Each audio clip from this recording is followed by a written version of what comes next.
Yay!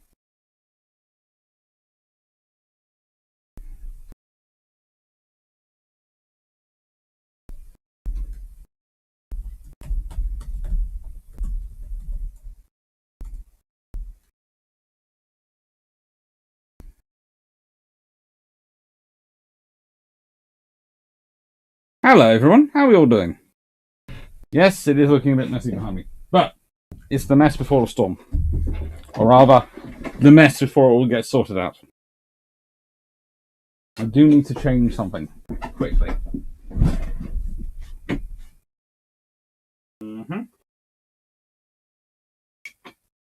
Not Thursday. Not Friday or Saturday. But Sunday. If I'm not mistaken, today is the 25th.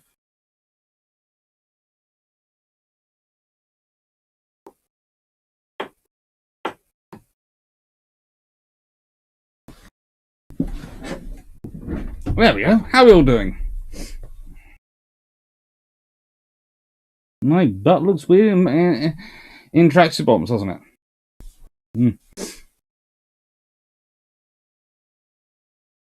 Right then. So, hello John Shea. Hello Carl van Gasberg. Hello Peter Dawson. Hello Keith. Hello Rick Vasada. And there's lots of chats of the Catalina and the Blackburn.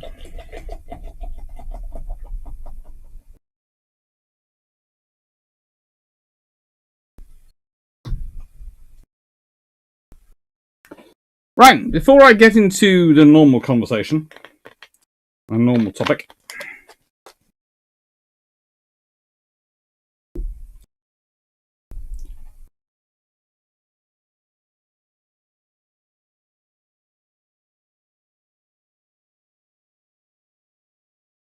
I missed that.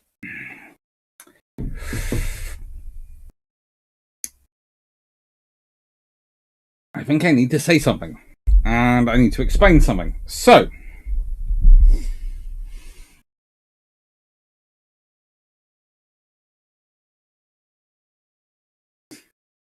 there was a very nice comment from Dan Freeman on the Patreon posts. And it was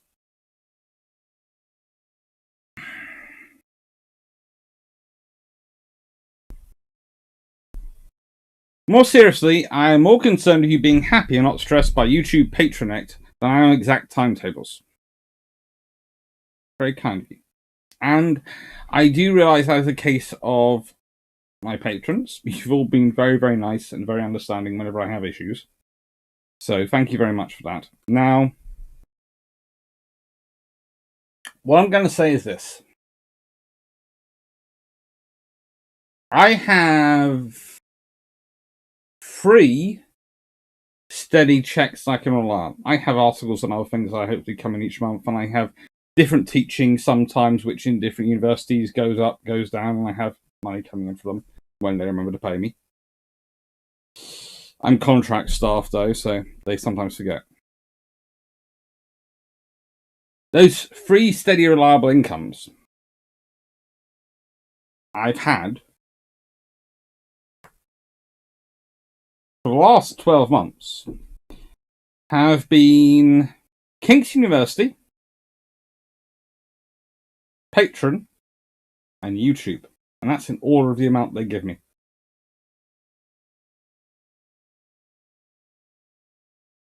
I only work for King's University 2 to 3 days a week. And I don't mind admitting, it's on the lowest level contract most of the time, because that's the way they structure it, and they put it on an advisor rate rather than a lecturer rate, unless I'm actually giving a lecture. The advisor rate is £15 an hour.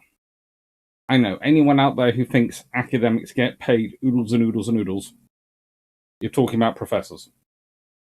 Anyone who's an early career researcher ain't getting paid that much.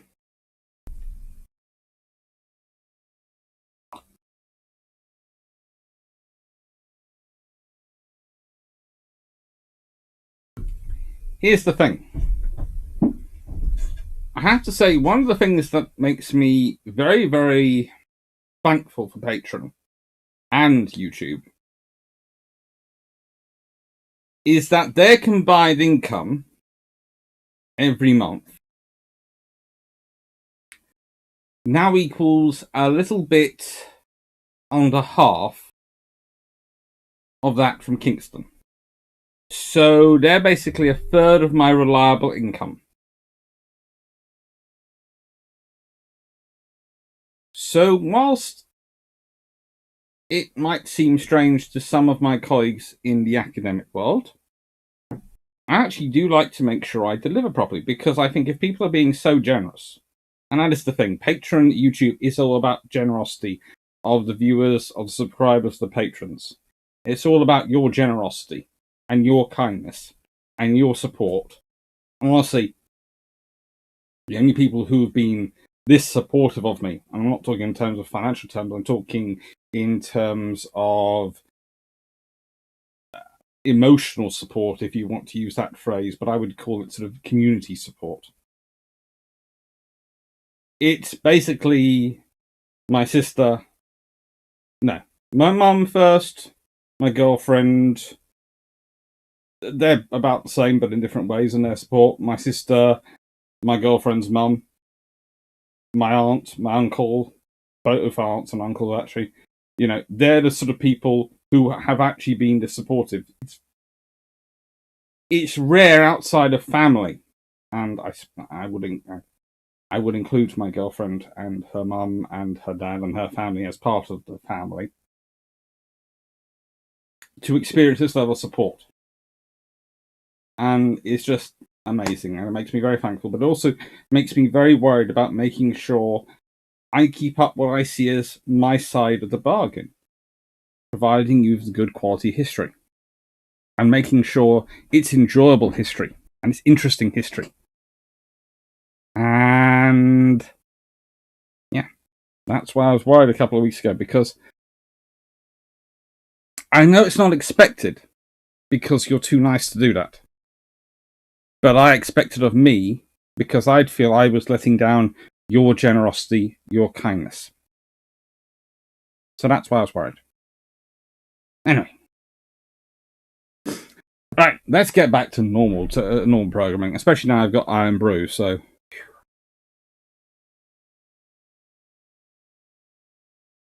Cork failed to deliver it 3 times in a row.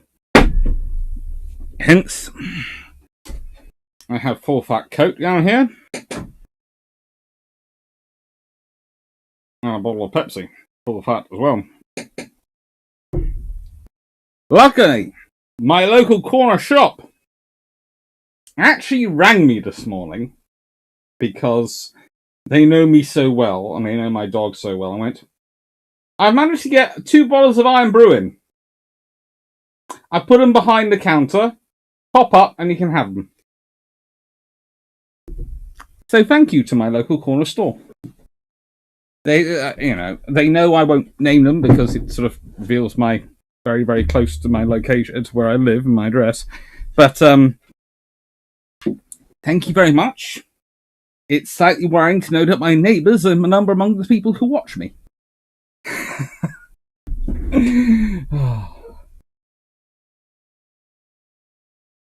have my number because I used to be a borough councillor. And I helped them with an issue when it came to rubbish collection for them, actually. I thought they'd forgotten it by now. That was years ago. But no, very kind, very helpful people. So, let's see. Adrian, I may be watching a little late. Late watching this stream tonight. The Pearl Harbor Armchair Admirals came across my feed again. I'm just watching Indy quietly combust at the suggestion that the Americans deliberately sacrificed their battleships. Adrian, also, Dr. Scott, on the PQ-17 stream, Jingle suggested that Warspite might have taken on the German destroyers single-handed.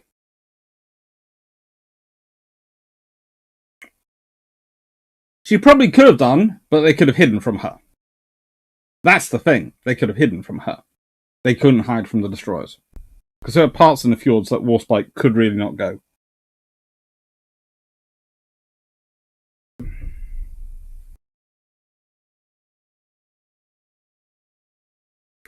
Hello, Frank Spatata. Let's see. Just Clark. I put together a top 10 list of wrecks I want found. What do you suggest? Which do you agree with, or remove, or replace? Frank Spatata, Ed Thel, Last of the Sands of Java Sea Fleet, Liscombe Bay, Tomb of Doris Miller from Pearl Harbor. Interesting. Okay. First IJN vessel, US sank off wake. I think that's probably by now been the Metal Pirates. Langley, first CV, and could be threatened by scavengers. Definitely, although I'm not sure I'd call the Langley the first American CV, yes. Not the first CV. 5. Yugamo and Chevalier killed each other and represented best DD designs. Not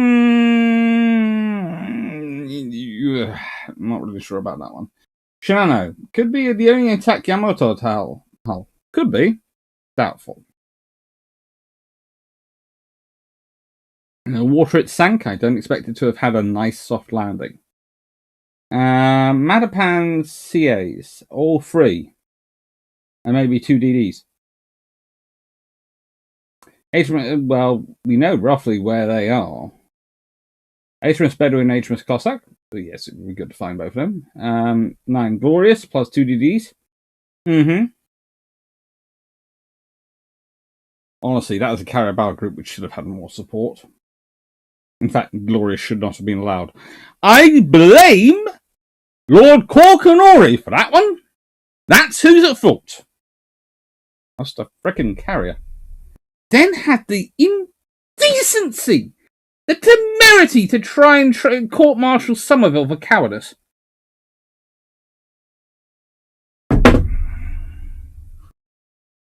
Should have been court-martialed for idiocy. Hello, Tim Sims. Hello, Seth Thompson. Hello, Info Hello, Nook. Hello, DG40. Hello, Greg Sowski. Hello, Matthias Slavic.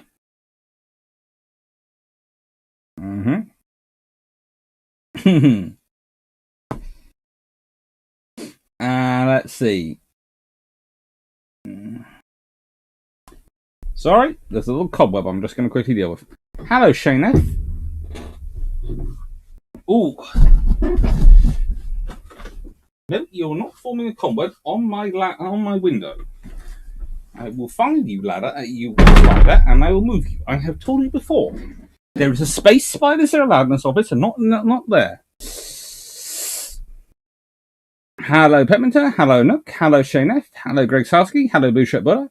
Hello, Agnes Lowe. Hello, Doc Alpha. Thank you, and welcome to the channel.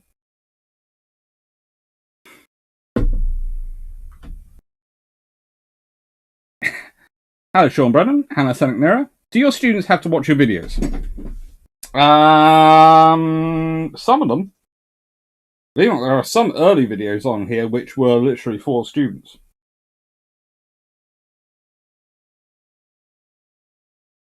That's more from Kingston than my mum makes regular, at least in $1 million. Yeah, I know. It's not a massive, it's not bad. It's just the fact is that honestly, how do I put it? Life under COVID is not cheap, especially when you're having to pay for delivery on everything.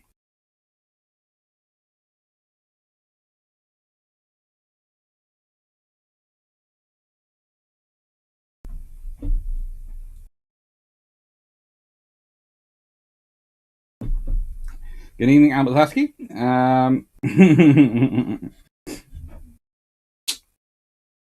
Peter Dawson, wasp might not get, but swordfish can still see.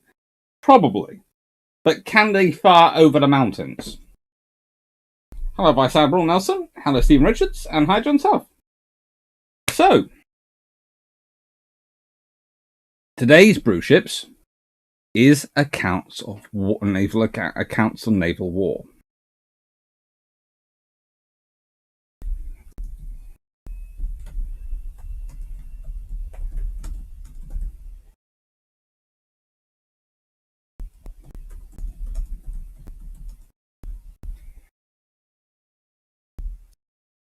And, well, we're going to start off with a random one. We really are.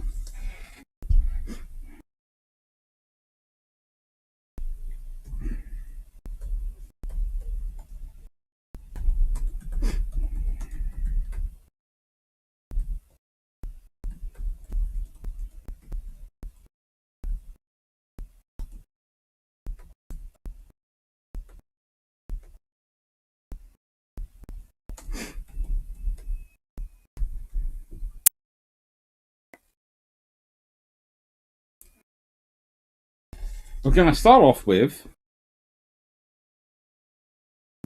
Naval Battles of World War II by Geoffrey Bennett. Now, hello, Shulmac. This doesn't sound like a personal account of war, does it? It's Naval Battles of World War II. This cannot be a personal account, can it?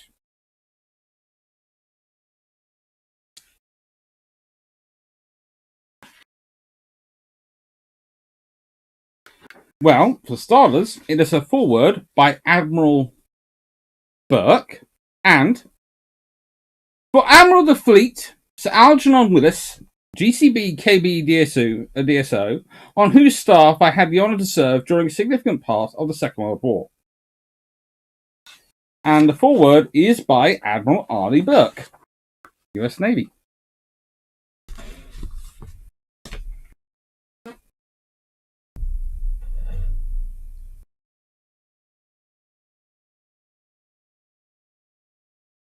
How many books have a foreword by Admiral R. Burke?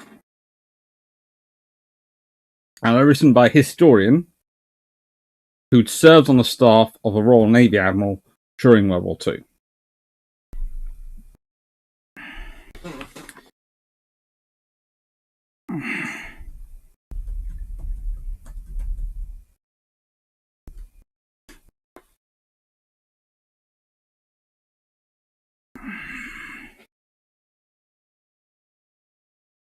And let's see. Algernon Willis was Flag Officer Commanding Force H, when it covered the Allied invasion of Sicily and Italy. Was Commander-in-Chief Levant in the end of World War II, where he was in charge of the Deccanese campaign, and then was Second Sea Lord. After the war, he served as Commander-in-Chief Mediterranean Fleet, and then Commander-in-Chief Portsmouth. He'd also served at the Battle of Jutland in World War I.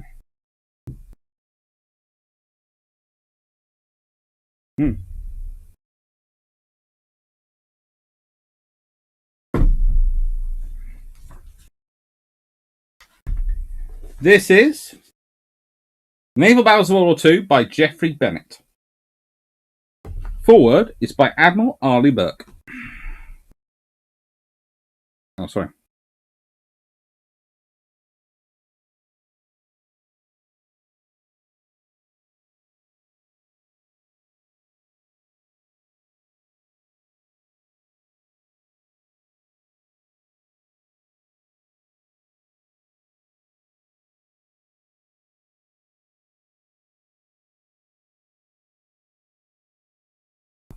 Now, this book will be intensely interesting to any person who is at all curious about naval warfare. It will be, or at least it should be, absorbing for all men who may find themselves in positions with command responsibility in the future. It will bring back poignant memories to those who have already participated in naval battles. This book is valuable because it is written with an insight into naval operations, which can only be acquired only with experience in battle. Captain Bennett's long service in the Royal Navy has given him the background to assess correctly the causes for success or failure in the naval engagements he describes. He's brought out clearly the elements that are needed for a navy to meet its responsibilities. It takes years to build a ship, and it must operate for several decades.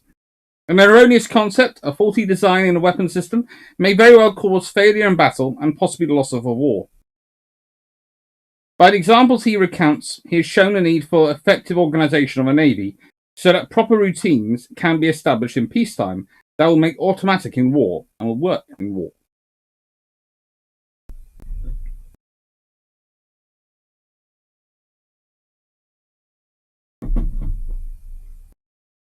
He has demonstrated the value of intelligence and necessity for quick, accurate analysis of the scarce information available, and the importance of its rapid dissemination to commanders who can do something about it, and the grievous misfortunes that too frequently occur when information is misinterpreted by or withheld from the operating commander. He has shown the absolute need for professionalism throughout the Navy for it to operate effectively in war. There must be knowledge, experience, and skill in all ranks and ratings, from the commander-in-chief to an ammunition passer. Each man must know thoroughly his own job and those of his associates, so that everybody knows what the ship or unit can do and be able to depend on it doing what it should amid the stress and casualties of battle. Most importantly, he correctly stresses the crucial role of the commanders. He's emphasized that it must have the high degree of professionalism, skill, knowledge, physical stamina, and all the other qualities required by all Navy men to meet the demanding requirements of successful naval battles. He has shown that the outcome of many of these has been largely determined by the talents of the commanders. Those who have won the battles when odds were against them have all had fundamental characteristics in common. Each one had the ability to make correct decisions under great stress. Each knew the importance of timing, of surprise. They knew when to act, usually right now. Each had evaluated the capabilities and limitations of his own force, and he demanded and got full performance. And most of all, each one had courage, boldness, persistence, and confidence of his people, and a little bit of luck. Neither timid nor reckless men should go to sea.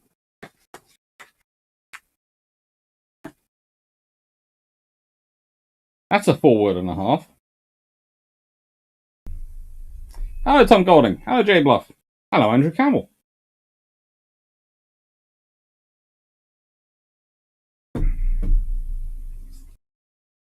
It's a very, very good book. Unsurprisingly, it was published a while back. 1975 to be precise. But you can find copies. And it is worth it. It really is.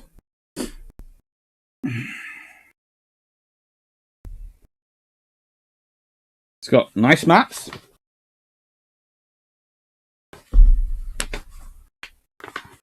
And I, believe it or not, picked it up in my favourite store.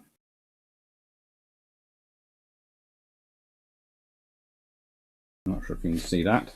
Yeah. No, you can't see it, but it's got a little pencil mark in there for £2.50. Hello. Good middle of the night. Hello, Captain Cruz.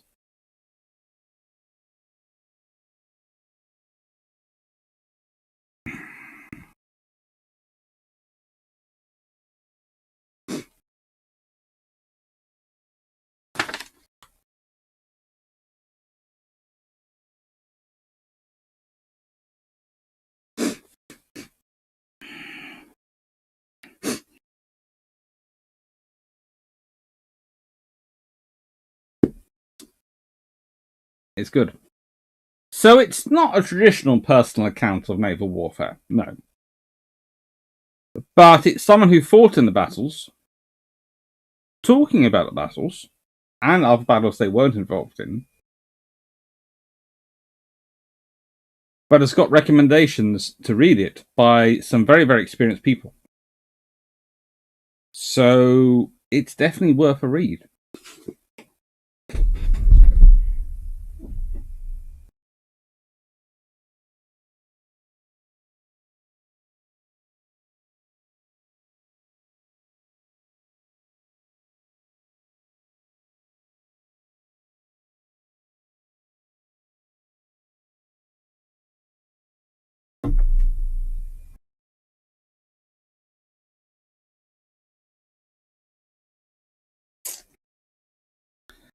Given that 106 years ago, von Trapp was already plotting the insect course for the French arm Cruiser Leon Gambetta. Can you pick a few sentences from his book?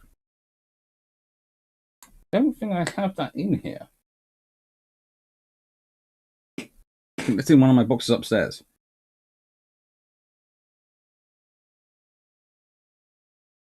Sorry.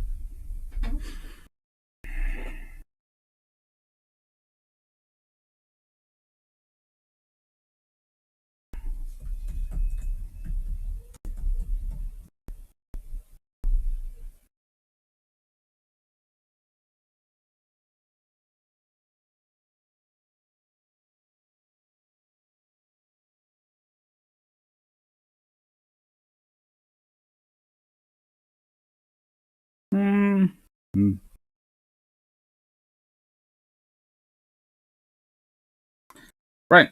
So, what next? What's the question?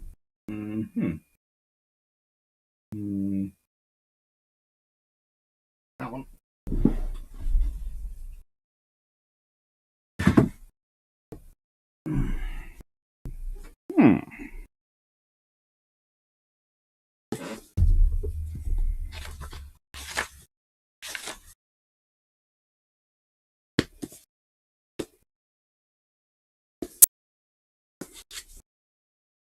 And it's roughly 27.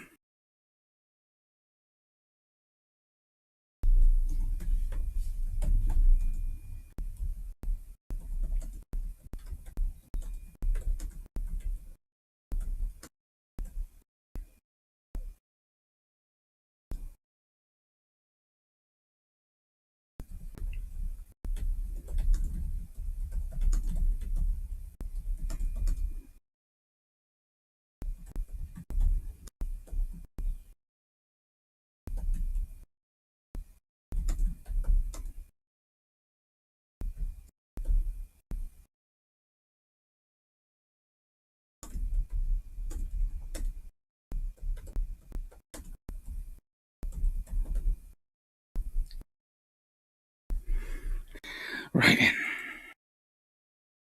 So, in action with destroyers, 1939 to 1945, Wartime Memoirs of Commander J.J. Denis, DSC RN, edited by Anthony Cumming.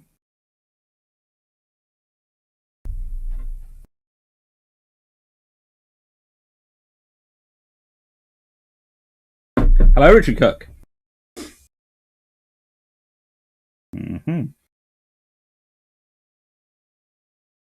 Spasato, regular repulsive 6-inch shoulder guns. What's up with that design? Well,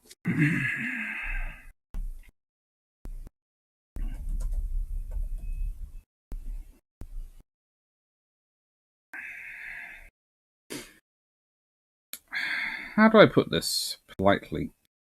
They have 6-inch guns originally because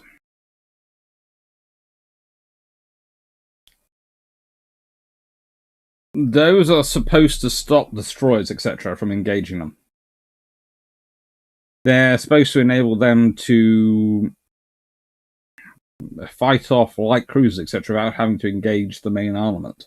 So it's a way of saving the main shells, really. Hello, Richard Cook. I've had a copy of this book since it first came out. Cool.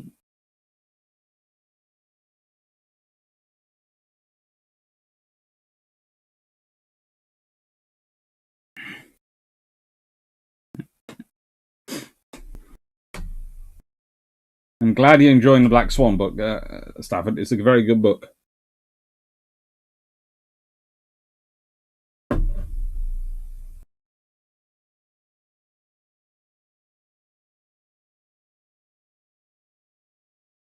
Now,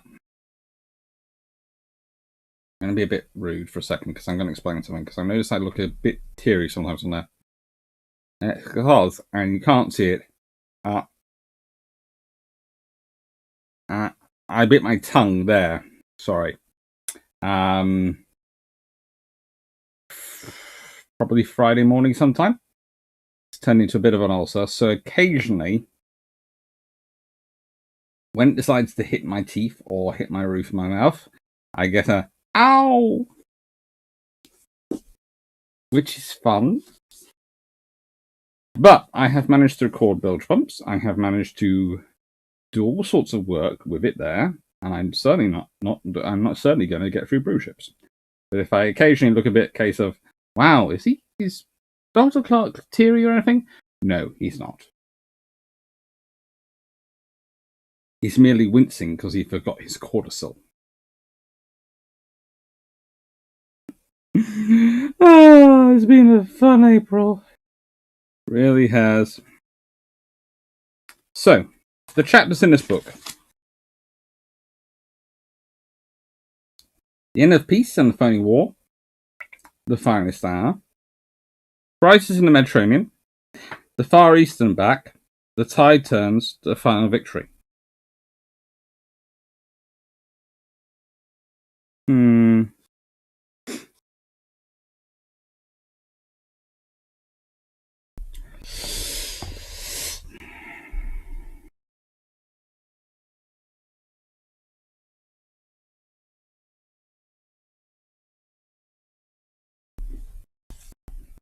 Let's see.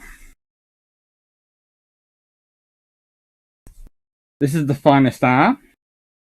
A quick turnaround in the Clyde, and we were off again on the 11th. This time with southbound convoy. Apart from some thick fog, and some encounters with ships that turned out to be friendly, the trip was without incident. We secured alongside in destroyer pens in Gibraltar on the 18th.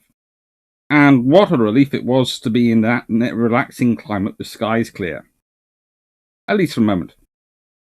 Our old friends, the MEs, the JUs, and HEs, but for all the moment. But for all that relaxed tension, the days did not allow much rest. Next day, we were out on the strait to patrol the main object of preventing U-boats from entering the Mediterranean. In this, we were joined by our remaining flotilla mates, Greyhound, Gallant, and a number of destroyers from Force H under Admiral Sir Charles Somerville. The situation in Gibraltar, though peaceful, was becoming tense. It was expected that the Germans would attack through Spain, especially the invasion of England was postponed. The Spaniards were distinctly unfriendly, and the French by now even more so.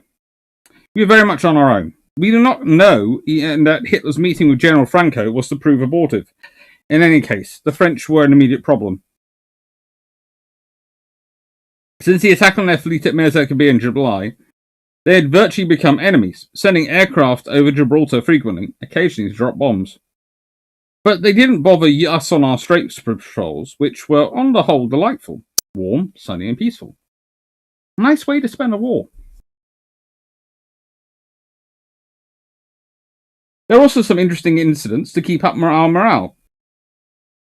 Opportunity was taken to practice gunnery, and torpedo shoots at which we had become pretty rusty, having by now had no practices for a year. Unlike Nelson's Navy, our constant sea time tended to reduce technical efficiency, though it made good seamen of us. The general pattern was of 3 or 4 more day patrols, followed by a day, or perhaps a night, in harbour, interspersed with operations with Force H, even in the Atlantic or the Mediterranean. After the last few months, the routine seemed almost restful. At the end of August, after a day or two out with the aircraft carriers, we now had the Ark and the Illustrious, which had completed working up. We set off on Operation Hats, Hands Across the Sea. This was an intricate operation, mainly designed to pass reinforcements to Malta and the eastern Mediterranean. In the 3-day passage to Malta, there were several air attacks by the Italians, who tended to fly high in large formations, letting go a great forest of bomb splashes, rarely hitting anything. Out on the screen, we felt pretty safe, as they were after the big ships. In addition, our fighters were able to shoot down most of the shadowing aircraft to put the bombing formations off their stroke. One almost felt sorry for the Italians, who were mainly very brave men. Their shadowing aircraft in particular were fire traps, an easy meat, even for our indifferent fighters. However, one had to be constantly alert, and it didn't do to be separated from the main body. After the passing the Illustrious and the Valiant, through to the east, the main part of Force H turned back while we went on to Malta and fueled in Marseillox harbour. Our night was rudely interrupted by a summons to chase an Italian mortar torpedo boat, which had long gone by the time we reached the area. Then a few hours in Boathouse Creek and back to Gibraltar in the evening. It was well to go as fast as possible through the Cape Bon Narrows, so as to be as far west as possible by dawn. All went well until the following afternoon, when the bombing attack started, with we 4 destroyers the only target.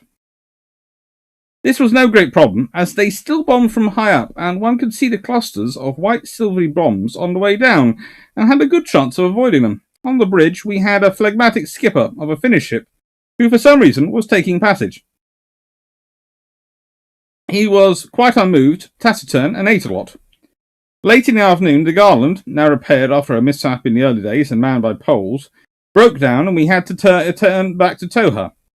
We were now, of course, sitting ducks, still within range of the airbase at Calgary. None of us had radar, and we searched the skies a little anxiously until dark, but no further attacks developed, and Garland got on going again, and we returned happily to Gibraltar.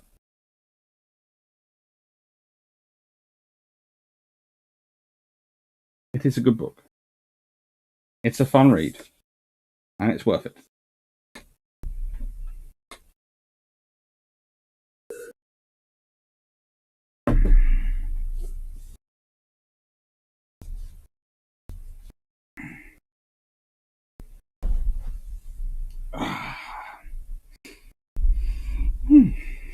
Good afternoon, Animal 16365. J Bluff. Lily Craps BB29? Yes, no?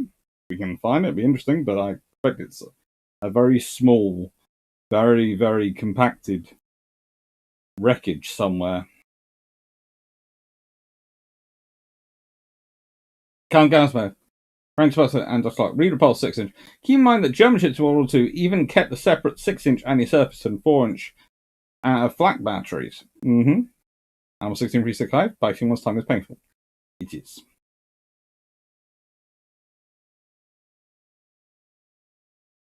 Doesn't want to ask how Jamie took Anzac Day, as well as Jamie ever takes Anzac Day.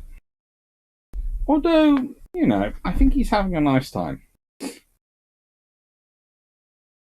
Peter Dawson. A few salvos of main arm can cause injury to Italian cruisers, even if the ship is HMS Formidable. Yes. Hello, Yickers.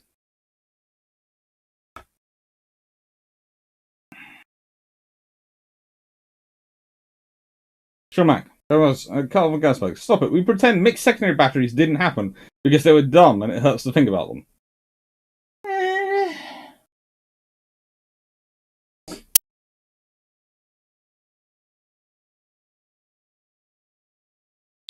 You see, if you have a ship the size of a Yamato, or Hood, honestly, a mixed secondary battery can be sensible, because you've got the space for it. But even then, there is an argument, what are you gaining versus a single combined battery solution, which are 75%ers in each roll, but give you a lot more firepower.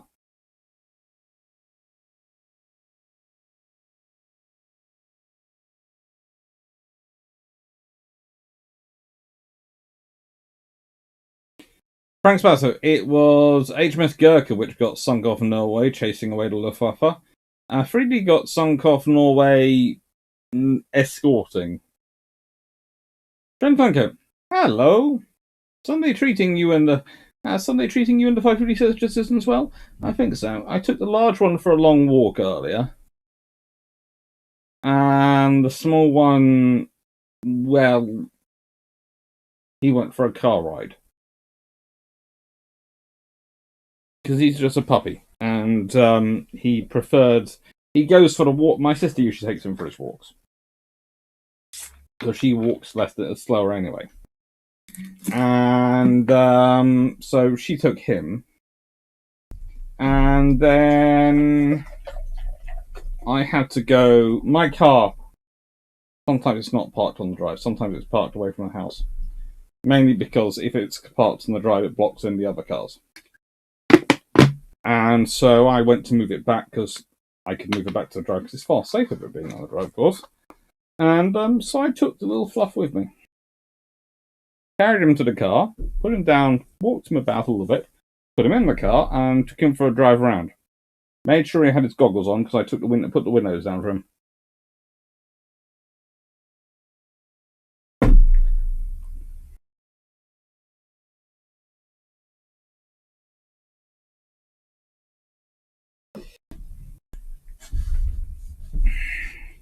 Hello, Dan Freeman.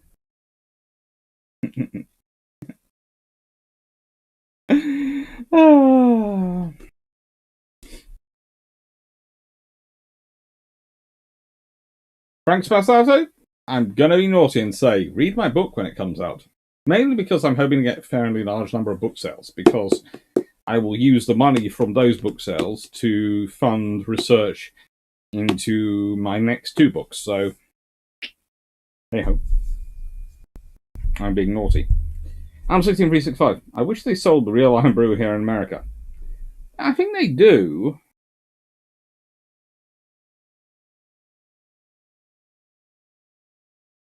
Various discussions have been about where you can buy it in America. It is limited.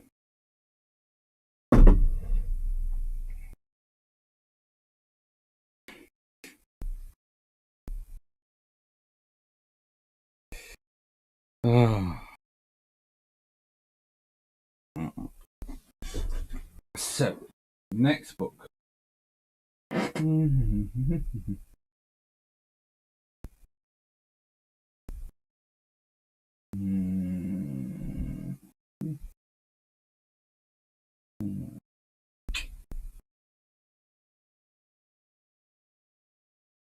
Next book is a bit of a twofer, because I'll do one, then I'll do the next one. And it's one you've heard from before, but it's one I like to emphasize because it doesn't get enough press these days.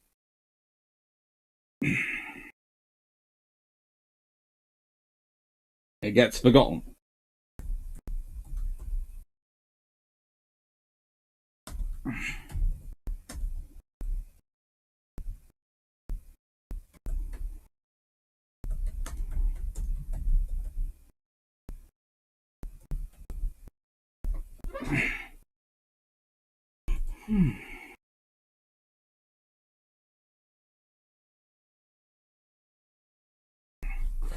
It is Sub-Lieutenant by Ludovic Kennedy. It's small, very thin, but,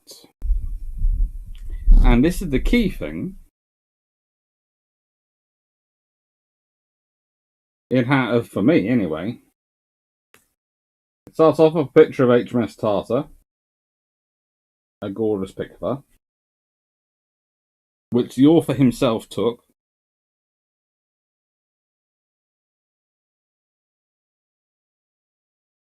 And it was published in October 1942, and it sold so well in October 1942, it was reprinted in November 1942. This is from the November run. So this book dates from November 1942.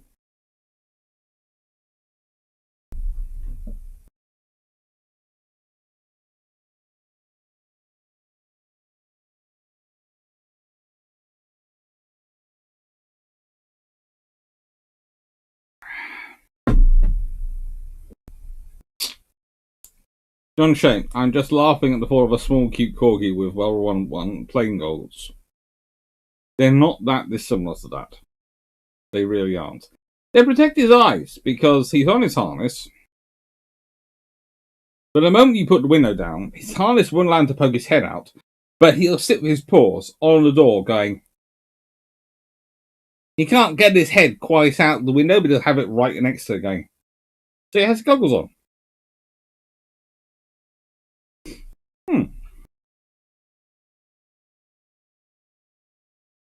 Let's turn on Discord.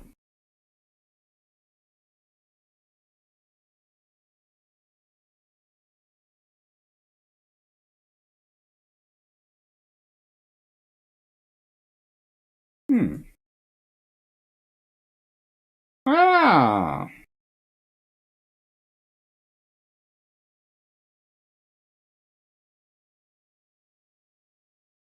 Thank you, Carl. I will do this. I will add this in. As Carl has sent it specifically, I will add it in.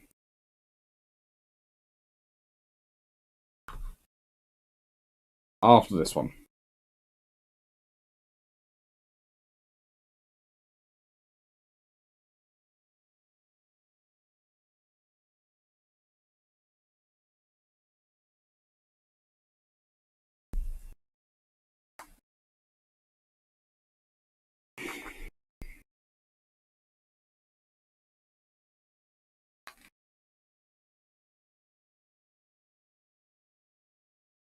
Now,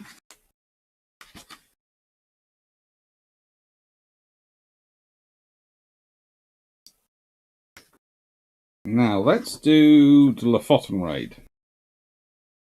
By Christmas, we were back at sea, with the new year being a series of long, tiring trips in the Atlantic, escorting the battle wagons. The Hipper had been in action with the Berwick on Christmas Day, and Charnos and Gneisenau were reported on the move. The CNC was taking no chances. We hated those trips.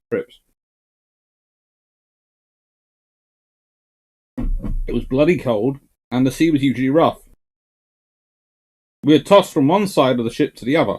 The food and the mess traps flew off the table, and by the end of a watch you were drenched to the skin. God, how bored we were.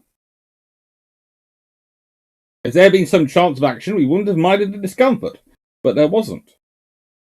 Watch, sleep, food was the invariable routine, but it kept us going.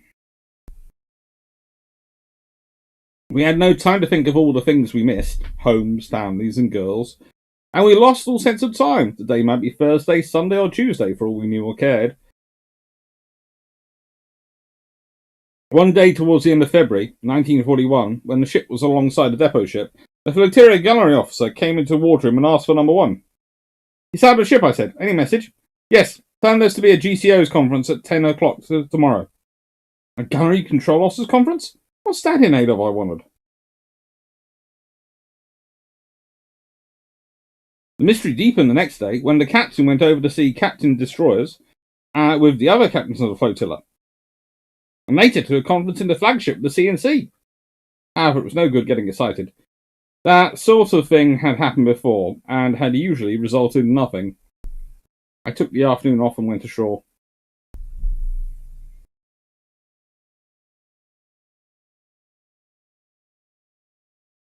It was a fine, crisp day, and I enjoyed the long walk to the pub at Wartime censoring. There's just an L. There's nothing there otherwise. Where I had tea and bought some fresh eggs. There was snow on the ground, and the air was sharp and invigorating. When I returned to the ship, I went down to my cabin in the office flat. There I found Spider, knee-deep in confidential books. "What in God's name are you up to?" I asked. "We're clearing the CBs out of the ship," he answered. "It's all to do this operation. Keep it under your hat as much as you can for the present. We'll all know about it tomorrow." Next morning, after breakfast, I took the daily correspondence up to the captain with his signature. When I opened the door, I saw that he and Spider were studying a big chart. He turned as I entered and said, "All right, I'll go through the bump later on. I'm rather busy now." I went down to the wardroom, where Henry told me that a brigadier and a marine officer were arriving on board that afternoon, and that the captain wished to see all officers in his cabin at 11 o'clock. This looked like something to be exciting at last. We began to speculate on what it could be. Someone suggested a landing in Denmark.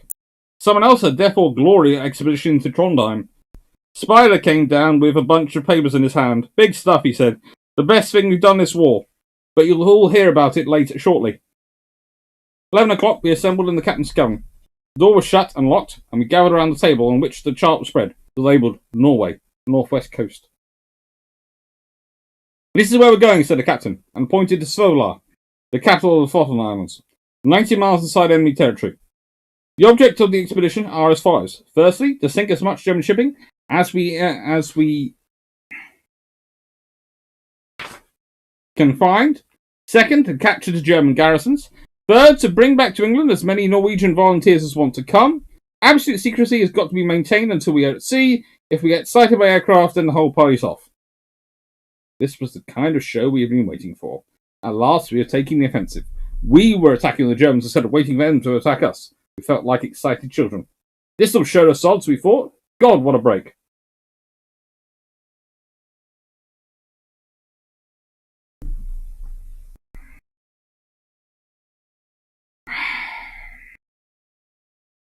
The brigadier and marine arrived that evening.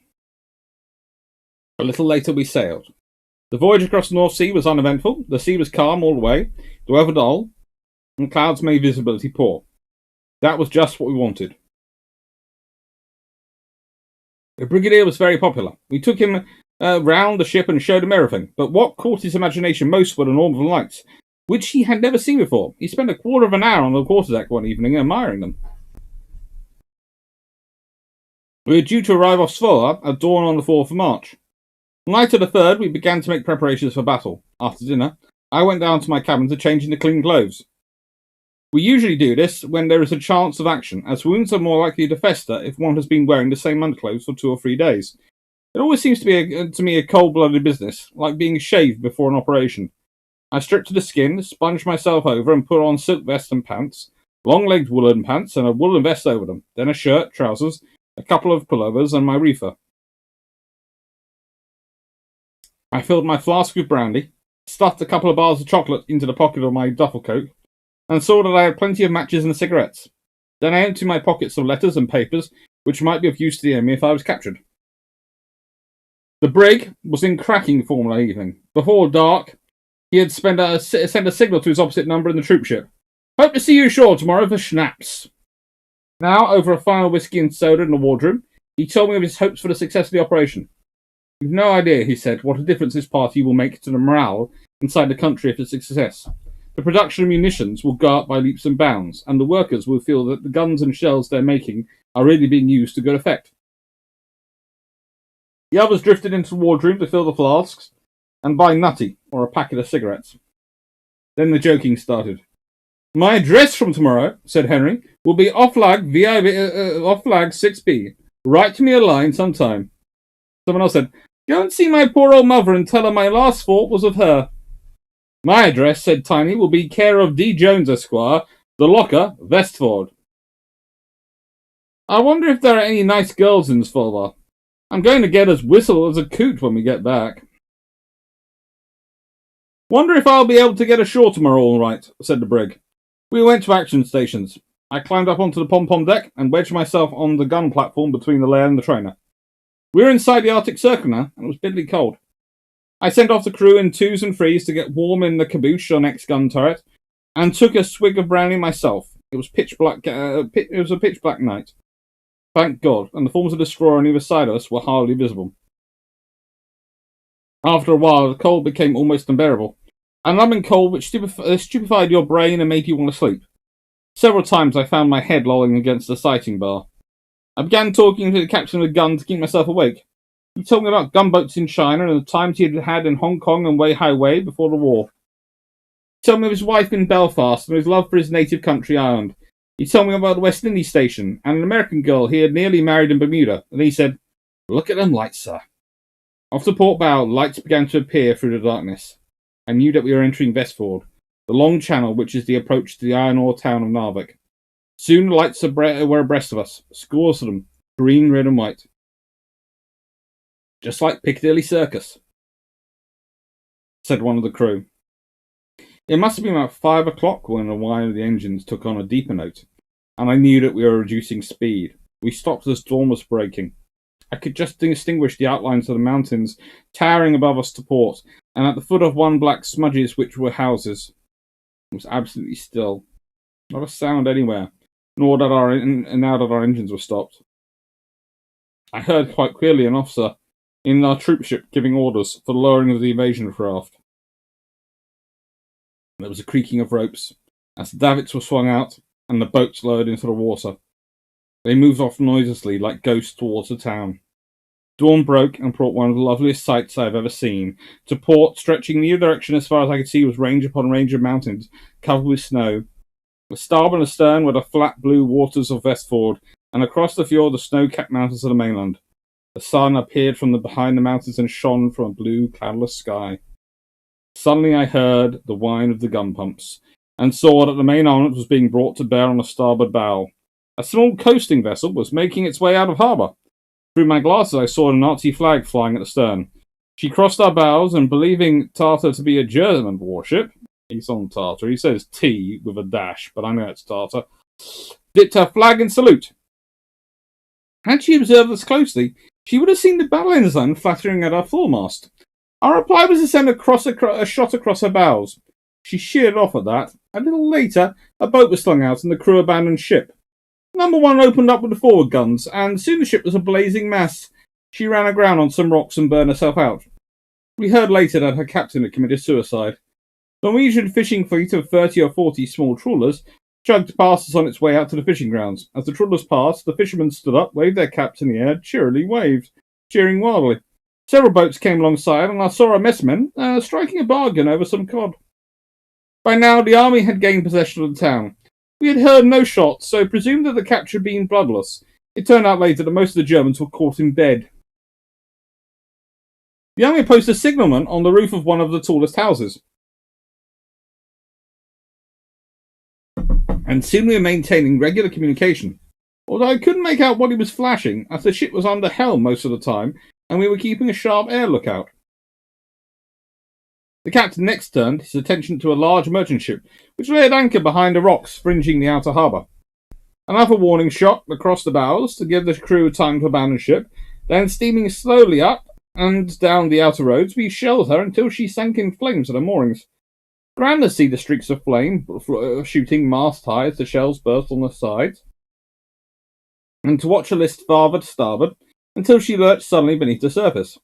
We heard later that she was a floating fish oil factory and was manufacturing large quantities of refined oil for use in explosives. Alongside her was another small ship, which, as luck would have it, had been loading cases of fish and was due to sail for Germany that day. She too was sent to the bottom in a very short time. Small vessels, which were out of sight behind the rocks, were dealt with by the commandos. The morning wore on. Occasionally I heard sounds of firing up and down the fjord from other ships of the flotilla. We wondered if they were having as good a time as we were. Suddenly there was a tremendous explosion from the shore, and the big fish oil refinery was enveloped in a cloud of thick black smoke. It cleared gradually and formed into a wide spiral, which rose high into the air, contrasting with the white background of the mountains. The demolition party had done its job.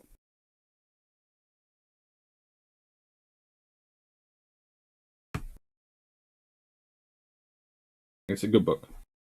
Hello, Melanie.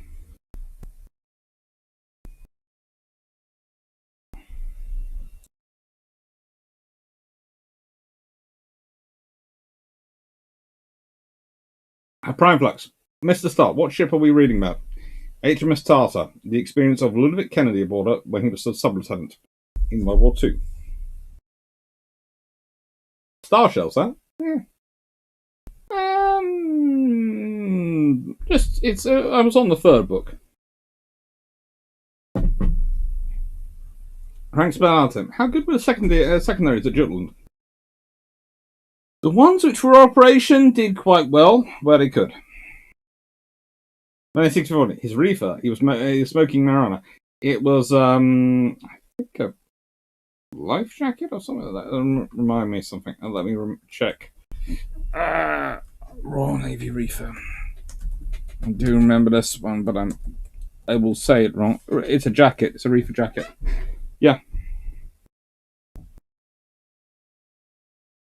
A big, thick jacket.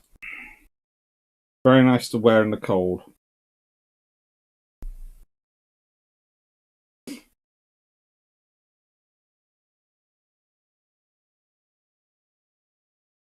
Doc Arthur, I remember watching Ludovic Kennedy present a documentary that covered the loss of the Royal Opinion. I had no idea who he was at the time. I was surprised when he said his father had been the captain. Yes. His father, he goes on to become a Liberal Democrat MP and is a noted historian and television historian of naval history and wrote several books, but his father was the captain of Royal Opinion when she was sunk.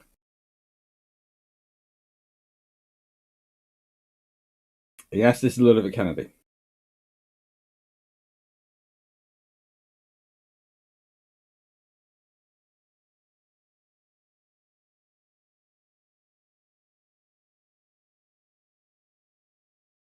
One of my favourites. So if I was going to bring anything out for this particular topic, it's going to be Ludovic Kennedy. It's like you know that at some point there is a Michael Clapp book around me.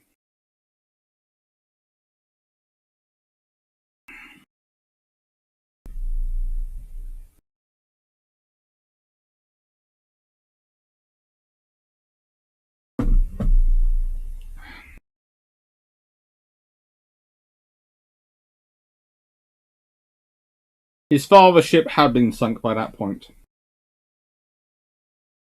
And in fact, there's a whole chapter in this section about it. It's one of the reasons they allowed him to publish it, because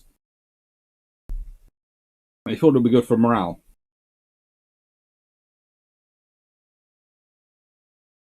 That was the not Narvik raid. That was the raid on.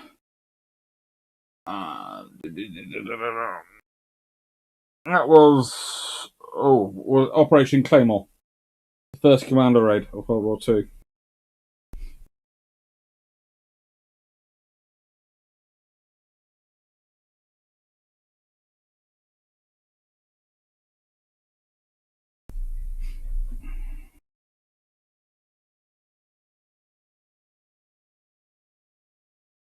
Then, the Germans fired 3,135 5.9 inch, 282 3.5 inch, and 95 6-inch or 7-inch round, achieving 37 hits. The Iron fired 1,042 shells and achieved 4 hits. You have to remember those totals include the night action. And there were a lot of German battleships engaging Royal Navy destroyers during the night action. There weren't a lot of Royal Navy battleships engaging destroyers during the night action. So it affects the numbers.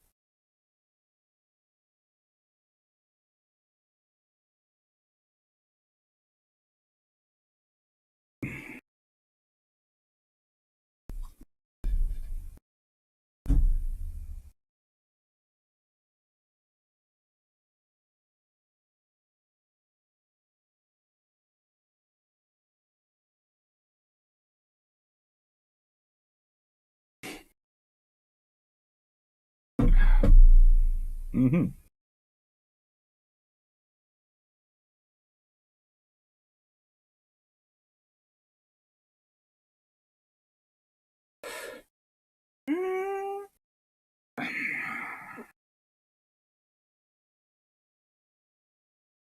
Six-inch usually has longer range and keeps its energy for longer than a 5-inch.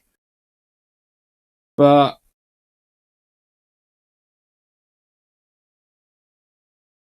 there are differences in terms of handling and weapons handling, which affect it in reality.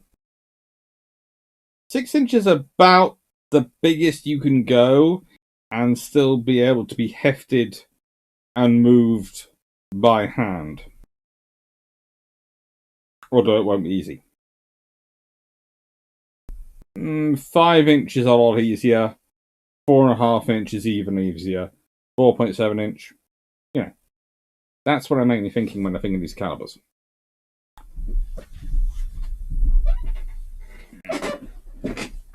Right. Now.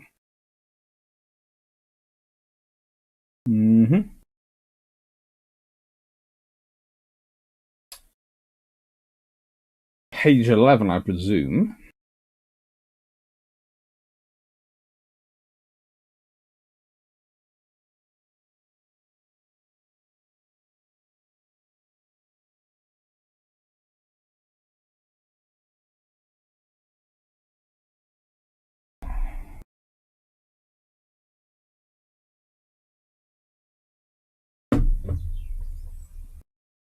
I don't know.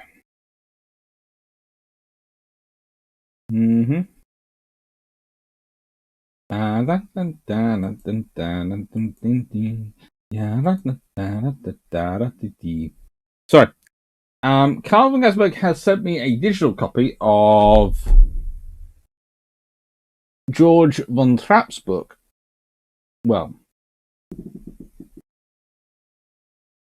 that translated and an introduction provided by Elizabeth M. Campbell, and I'm currently hunting down section I need, or rather I want.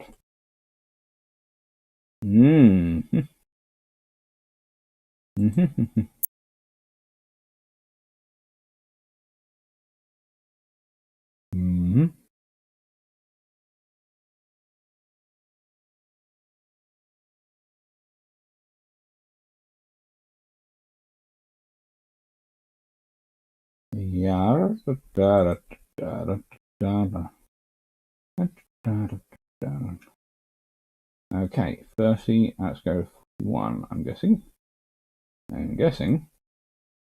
Hello! I have found it, so now I can enter it in.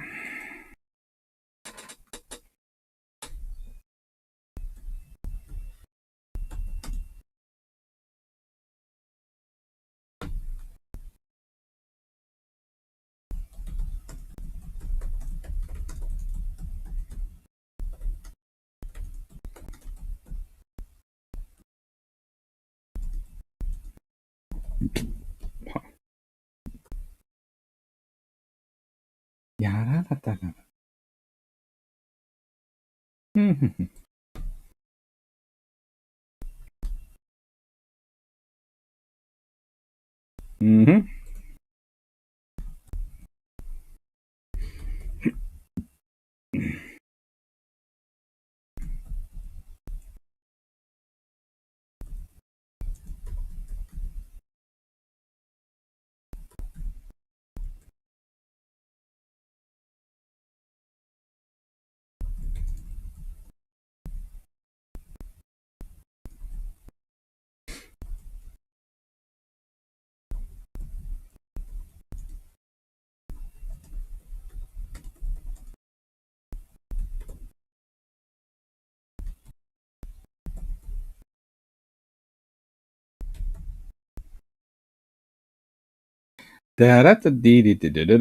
Right, so I have the right section I want to read. Quickly answer some questions. There's something coming in. Mm-hmm.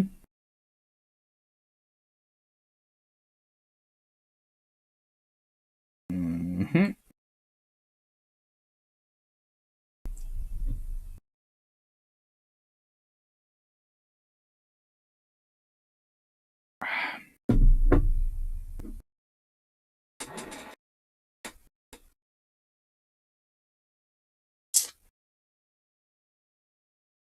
Frank's person, are 6-inch still good for bombardment? Yes. In fact, me and Drac have been discussing 6-inch quite recently because we've been thinking about it for our proposal for the Type 83s. Mm-hmm.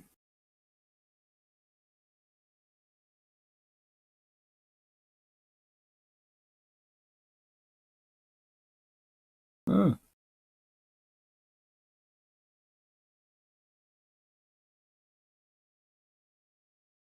Honestly, a 6-inch HMS Belfast has a 4-inch secondary battery for AA. That's where those guns are, on the sides. She has 6 inches her primary. Because the 6-inch is very good for anti-surface. But it's got limited viability in that particular amount for AA. But if you look at the Tiger class cruisers produced after World War II, they can use their 6-inch guns for AA.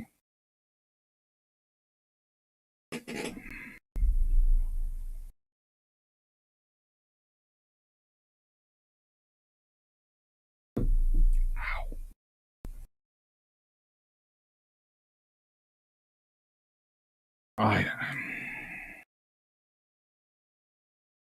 So, here we go.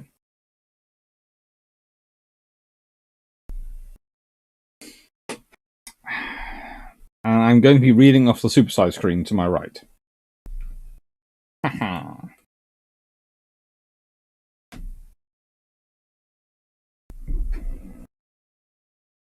SM Torpedo Boat 52 enters the Bay of Catarato and passes by the battery of Punta de Ostro and the island Fort Mahmuda that guard the entrance. Both had already twice withstood the French fleet in battle. On Punta de Ostro, the artillerymen had devised an unusual defence. The batteries lie high on a sheer cliff above the sea.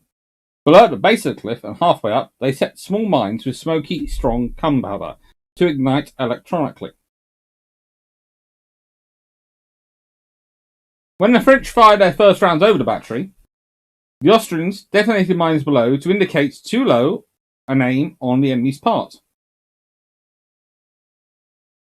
The next rounds were aimed even higher and landed far behind them in the mountains.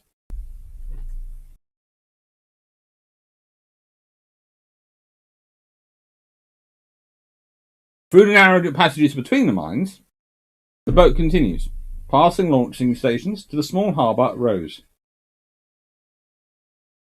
which conceals the U-boats and their resident ship, the old Crown Prince Rudolph. Torpedo boats launch is lowered. I take leave of my boat for the last time. Again, a new life is about to begin. My new comrades are all familiar. Years ago on my U-boat, I sailed with some of these men. In the meantime, some had served out their time, been home, gotten married, and now stood before me, not as young fellows, but as mature men. The most important thing is, we must be able to rely on one another. I must be able to trust you, and you must be able to trust me. If we are to be successful and want to bring our boat back safely each time, this depends on each of us. My predecessor briefed me about the state of affairs in the Bosch. The news is not very good. They're very encouraging. Of the 7 U-boats that the Navy possesses, 4 are stationed in the Gulf of Cattaro, 2 are needed to protect Trieste. These are worthless and good for only short trips. The 7th lies in Poila. All the boats are old, and they have a lot of mechanical problems, and little possibility of repair since there is no quality repair shop available. Although the war had already been going on for 9 months, the conditions are primitive and makeshift. All repairs are made with materials at hand, and the men work day and night in order to keep the boats halfway ready for war. We have to economize everything, and the High Command seems to have no understanding of the needs.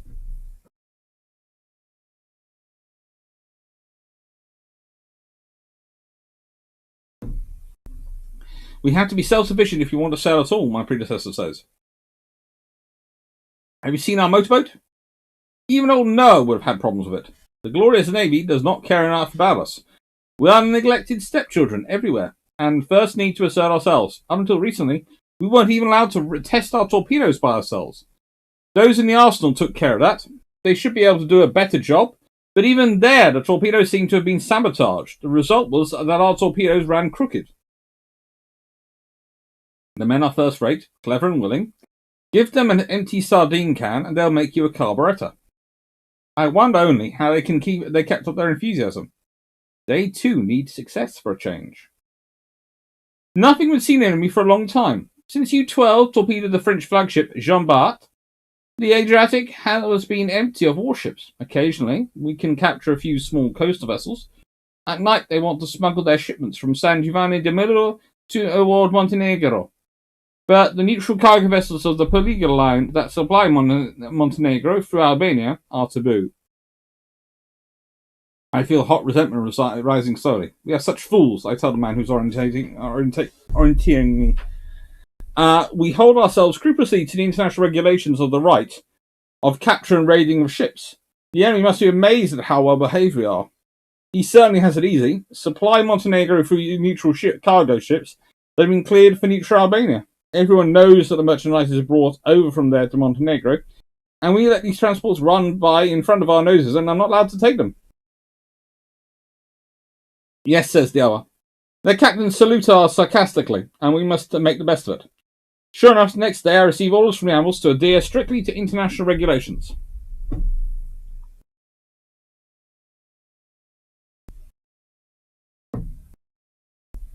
Since Naval War, no merchant ships are in the Adriatic.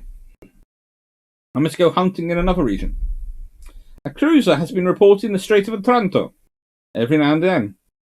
She is supposed to cut off the Adriatic from the world and prevent the Austrian fleet from breaking unseen into the Mediterranean. So far, the flotillas have been able to find this cruiser.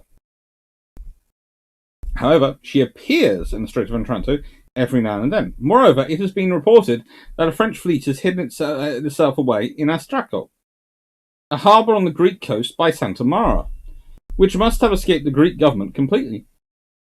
With a small cruising radius, the U-boats can go just about that far.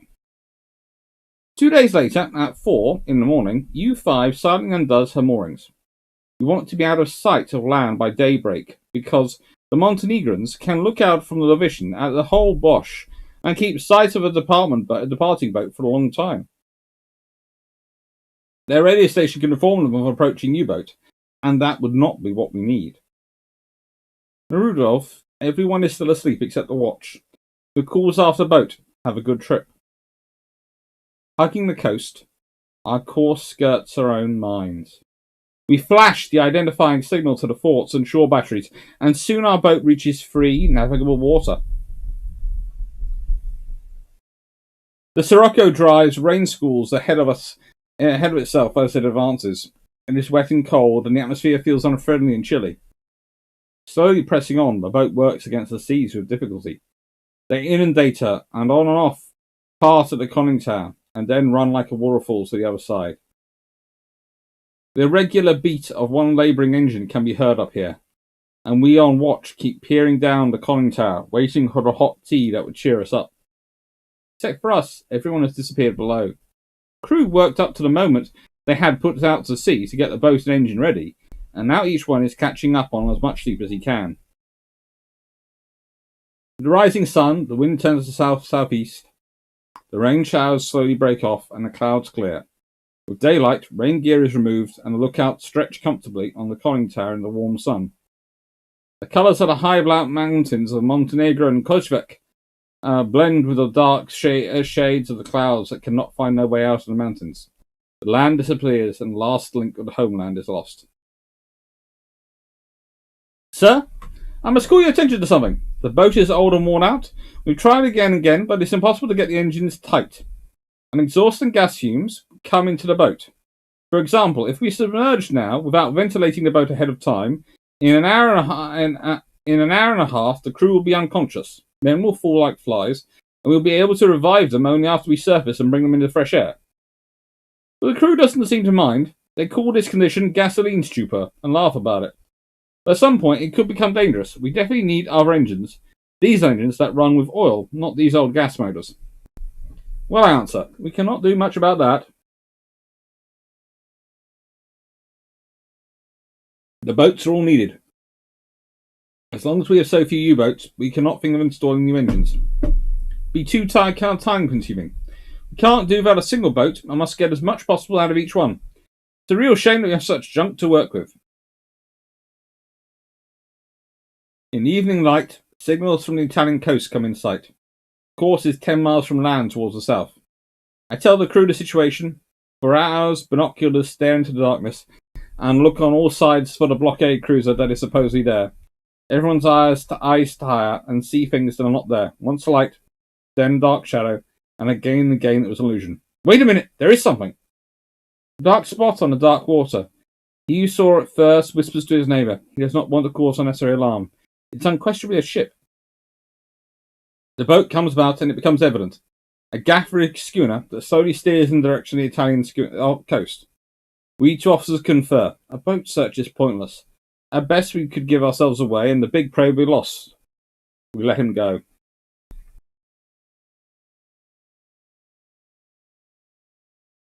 That's a good book.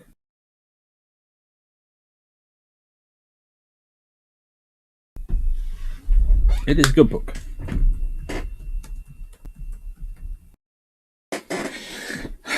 And worth a read. And as I said, Carl van Gasbeck sent me to that, so thank you very much to Carl.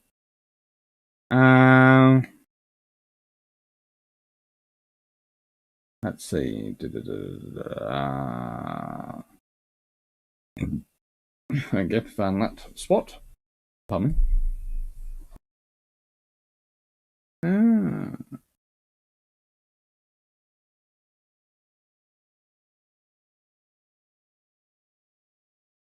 Kitchen, do you think there'll be consequences for the US finally recognizing the Armenian genocide vis-a-vis the Dardanelles?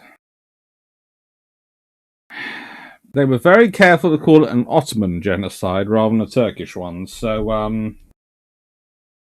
that might have given them enough wiggle room for both sides to ignore it.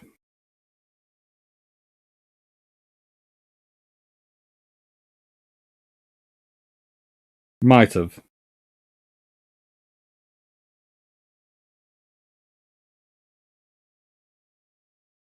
Might have given them enough wiggle room. Oh, that's fun.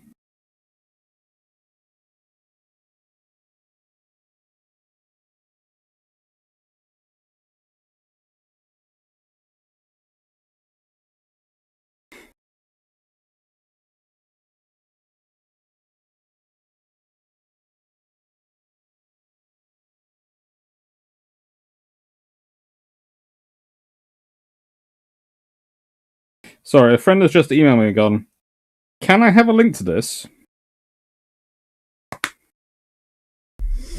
So I just sent it through. Alright. Frank Spassado, was Worcester class a good idea then? Let's see.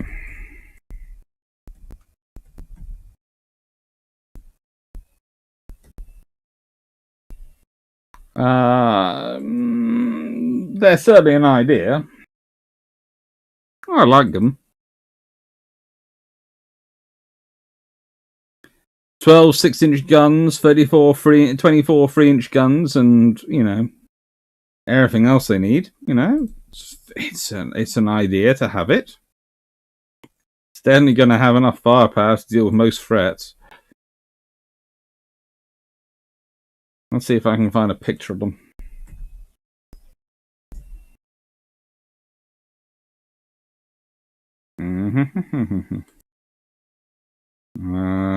That's the best picture.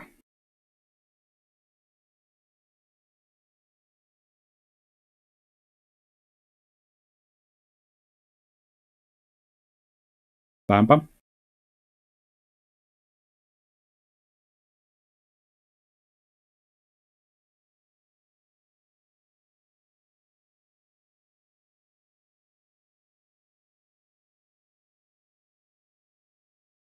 There you go.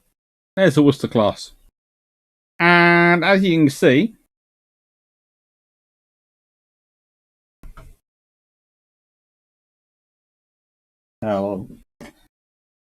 she is designed so that her 6-inch guns can bear on pretty much any target which is trying to attack them.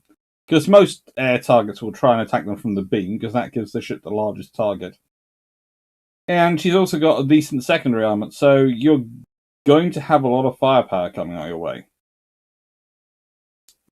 The thing I'm less keen on, but I can understand, is they've got it stacked up so B turrets, B and I presume Y turret, can't engage really. Because if you're attacking from in front of them, because they're behind A turret or Z turret. But these things are these things. It's a design, and it's a good way. Look, it's an attempt to try and solve a problem. That's what it is.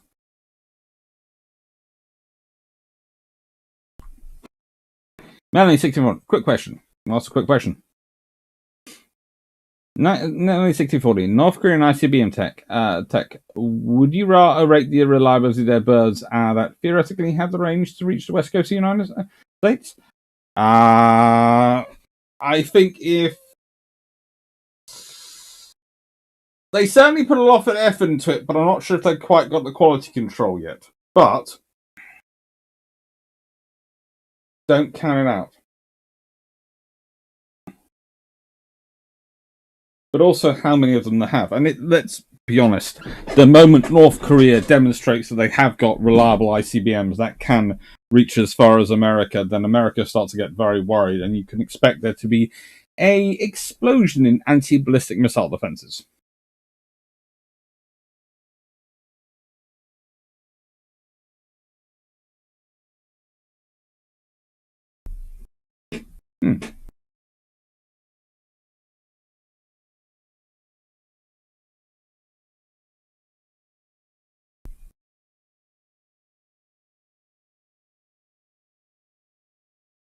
Thompson, Shomak, we're in an age of 15,000-ton destroyers and 45,000-ton LHDs.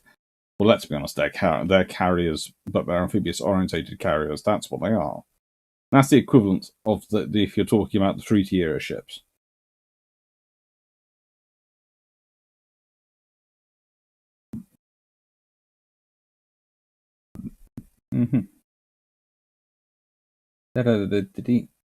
Yeah.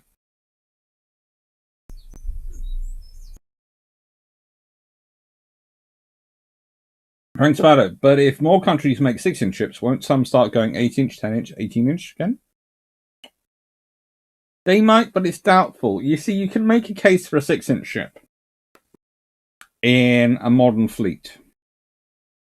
And probably an 8-inch. with the railgun system. But once you start going bigger than that, you are giving yourself a lot of trouble. And you have to ask yourself, why are you going bigger than that? Why is it more? Why are you going to gun rather than missile?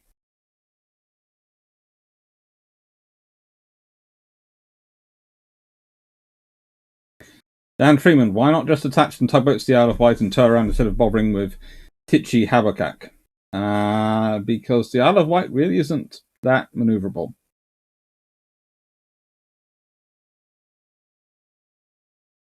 That's extraordinary. My dad's stuff is being auctioned off as we speak. I was trying to get his bicycle, but the bidding went too high. My mum got some ammunition she purchased back in the mid-80s, and still has the original price tags on it. Trying to buy the rest of the wood he cut back down in the 70s. My aunt sent like 95% of it to auction and said she was going to need me to pay for the 5% of scrap she allowed me to take.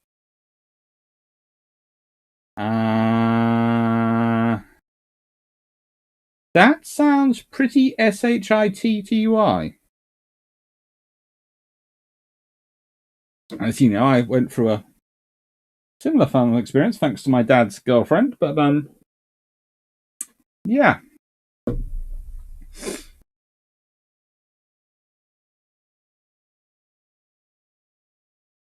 Sure. Would Habakkuk work? Would there be a governor of Baulandia? Let's put it this way. This will sound terrible, but whilst Habakkuk would be as big as it would be, and if it had worked, well, probably would have worked. Although it's certainly difficult to scale up. I doubt there would have been a governor of Baulandia. I think you would have had to have a lot of senior officers. I wouldn't be surprised if the commanding officer of the Habakkuk had been the captain, had even in that time would have been a commodore, maybe even a rear admiral. There would have certainly been a significant group of Royal Marines aboard. But it would have been very, very organised. There would have been local messers and local officers. But you might well have found there being captains of various parts of the ship. So department heads might well have been four ringers. Full captains. So not so much governor of Baulandia as the captain in charge of that area would be having to make sort of independent decisions within the framework of what they're giving. Plus, they would put very tight communications on that. They would lay on the communication lines. Hello, Michael Patton.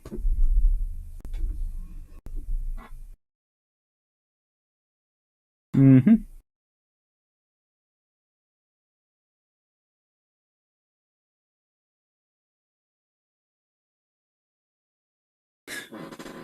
German, personal opinion, at least the Worcester composition turret looks better than Atlantis and Didos, and probably is better for stability. Agree on stability. I like the treble tiers, though. The new Armor class corvettes.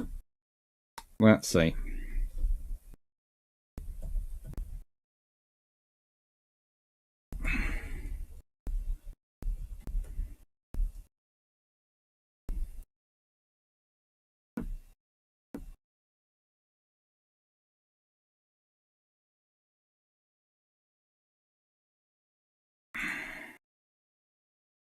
Well, whenever Finland decides to get a new ship, I take notice because they usually produce quite interesting ships. Let's have a look at what this one looks like.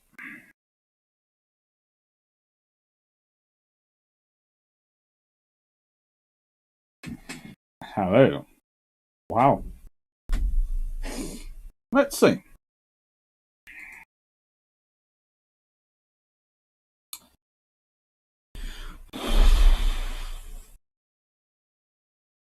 They're about 4,000 tons. They say they're going to be about 3,900 tons, but let's be honest, that's give or take 100 tons. That's probably going to be about 4,000 tons in practice. Combined diesel, electric, and gas power. 2 shaft, controllable shift propellers and bow thrusters. Speed over 26 knots. Armament. Bofors 57mm. 8 Gabriel 5 surface-to-surface missiles. 32 evolved Sea Sparrow surface-to-air missiles. Oh, ships there, good.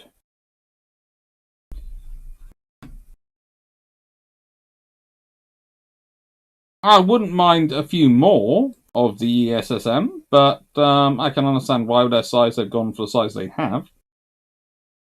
Makes sense.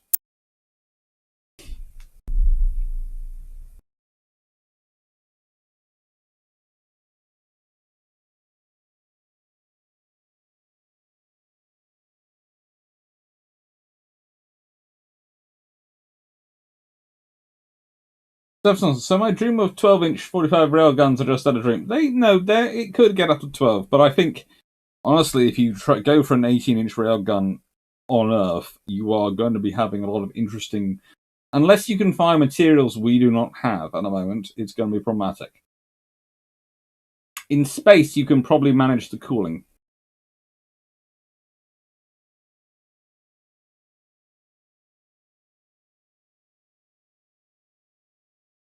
Frank Spartan, in a completely different question, which ships were or would have been best equipped for dealing with Dunkirk evacuation?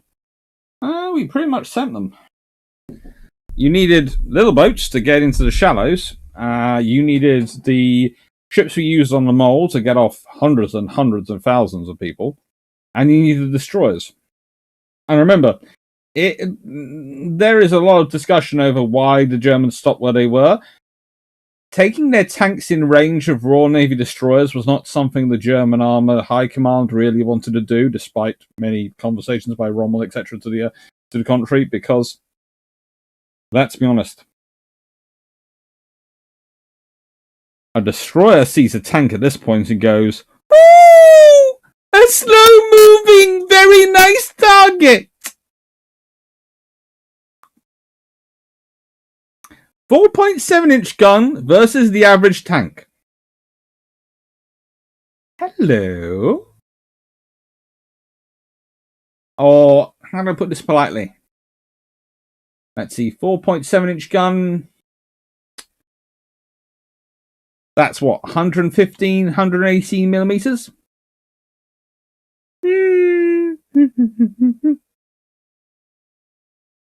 Tank going, I'd rather not be here.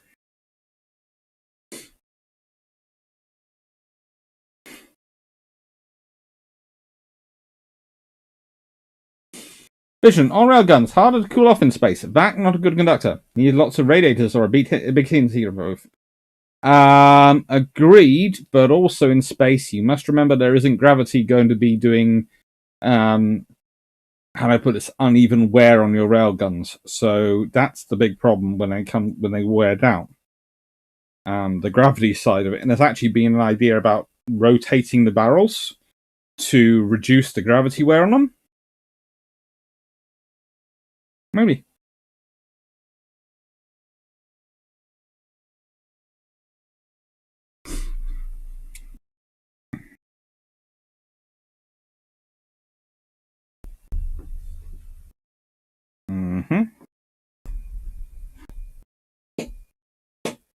And back in a second. I'm just quickly going to pop outside the door and see if my cortisol has arrived, because there was some bonking noises. So while I'm gone, I will quickly put this up. This is what I've got coming up. Back in a second.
Ow!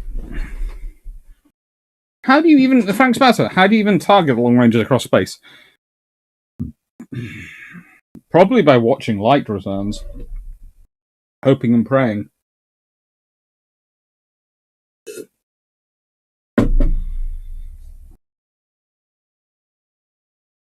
Tim and Luca, was there a BB hitting a tank during Normandy landings? No one's quite sure. There might have been, but let's be honest, if a 15-inch, 14-inch, or 16-inch shell hit a tank, there wouldn't be enough. There wouldn't be enough left of it for anyone to work out what exactly hit it.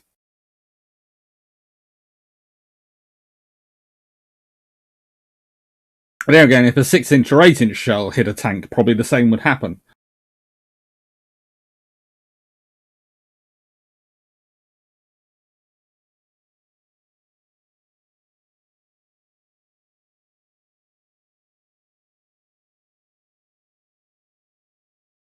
Vision. MCR and Doninger could have used some 4.5s where the uninstalled railguns were. Chemical guns, slow muzzle velocity, but doesn't need as much energy.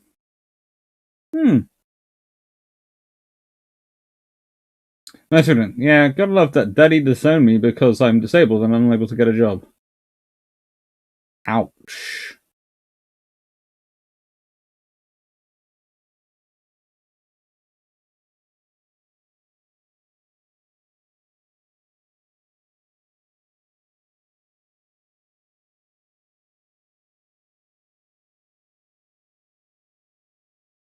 Ouch.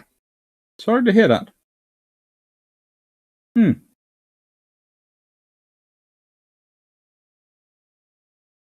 Discord. Heat dissipation from the massive capacitors need to fire the railgun would be an interesting engineering challenge. It would be, but not exactly impossible. That's good. How do you target in space? Easier than planet side. No air resistance, planetary gravity, wind, or its effect to consider? No, but you do have to consider the ranges you're firing at. I've heard that in a video about the USS Nevada hitting some Panzer IVs. Again, we're not sure what hit those Panzer IVs. All we know is there weren't any Panzer IVs after they were hit. They could have been hit by anything that was firing in that firing line. Because, let's be honest, a salvo of 8-inch shells would have disintegrated them. There is not a single tank built at that time, or frankly today, that could stand up to a battleship's gun.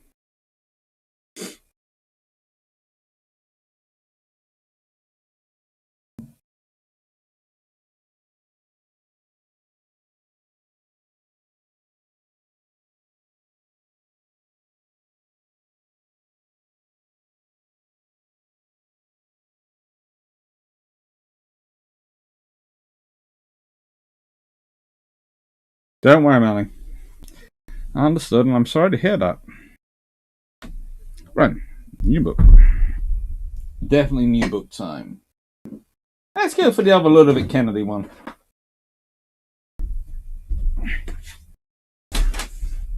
Hello! Well, actually, this is something nice. Someone's come to say hello, Melanie. Might make you feel a little bit better. Hello. Hello. The trainee assistant, fluffy research assistant is here. I'm curious. Hello, everyone. Hello. Don't look up. John, you look up. I did open the greenhouse for you earlier today. Oh, you opened the greenhouse? Yeah. You close it because it looks like an obstacle. Yes, I'll close it. Sorry. Sister did drop off cortisol though. Hello, you. Yes, I know. I know. I've run out of biscuits for you in here, haven't I? Yes, I have. You ate them all. I know, that's terrible. You really, you know. It's my fault. Yes. So, before I get into the new book, I will basically go, hello. And we'll chat about, I'll answer questions for a bit until Fluff is, how do I put this? Needed elsewhere.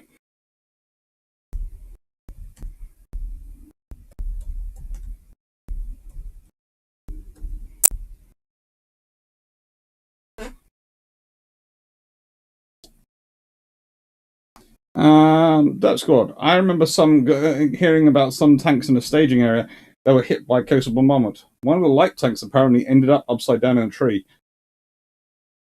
Essentially. Right, for railguns in space, may I remind everyone about the game Children of Dead Earth? It was good, that one.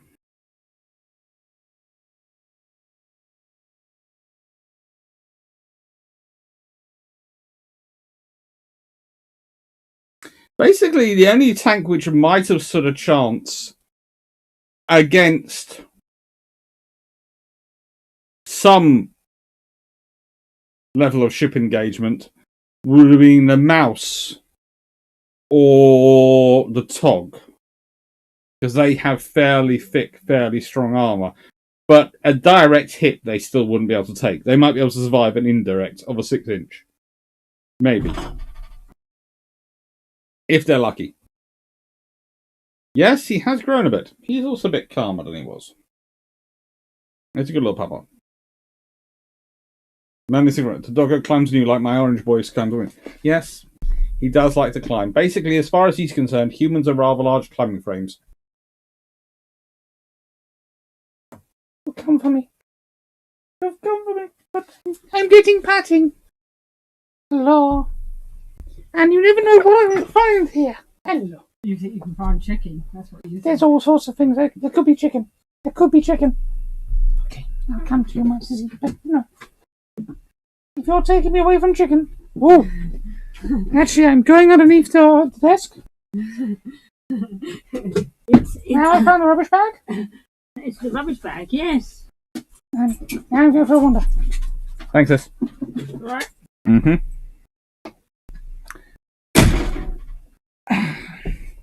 Going to quickly do some cortisol. So I'm going to cover myself quickly, so you don't have to see me spitting something.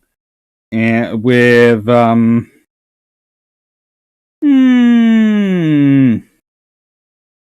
let's go with this quickly.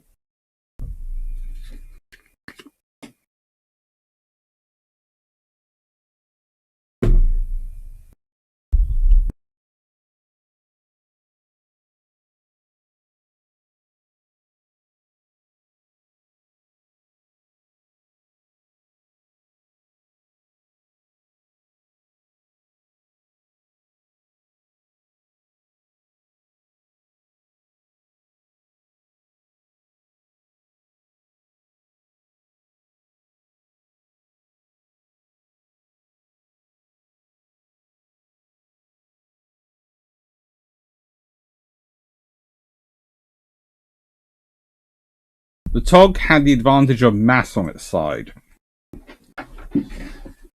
Peppermint said, tank would survive, but crew not in so much. Yeah, no crew survived. Don't expect the crew to survive.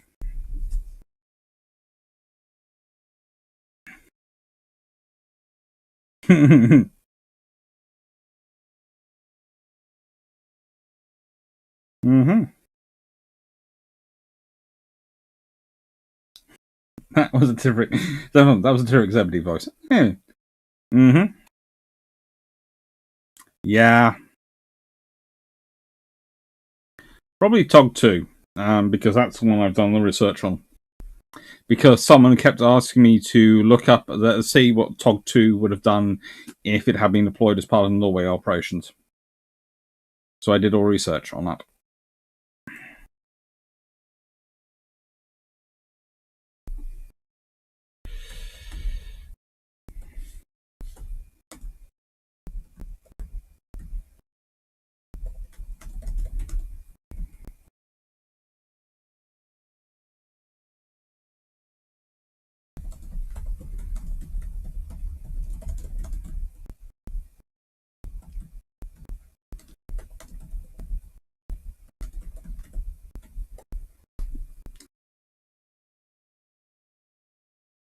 So, just a quick thing. One of the reasons why I push Ludovic Kennedy's books so much is A, they're very good. This is my copy of Pursuit, which I got also for £2.50.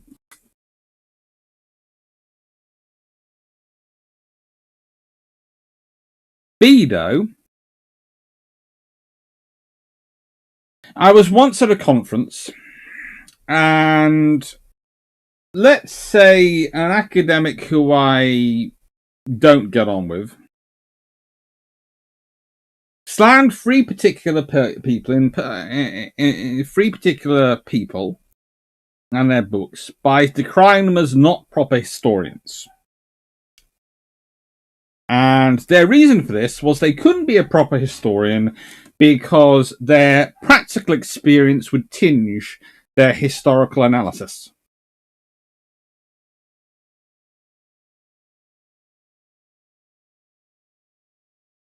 After taking that person to pieces, politely of course, but in my usual sarcastic / forensic manner,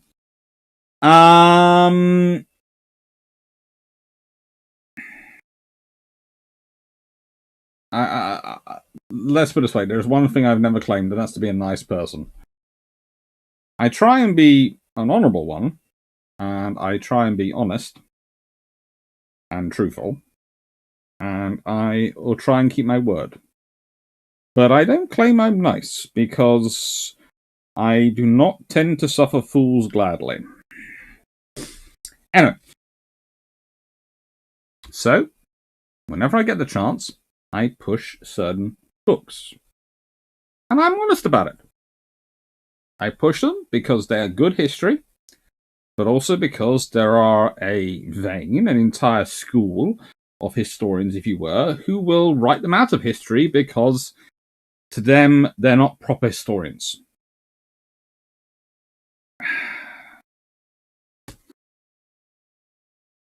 And no, I've been told specifically by my PhD supervisor when I was doing my PhD that I was not allowed to start considering various forms of thinning the herd.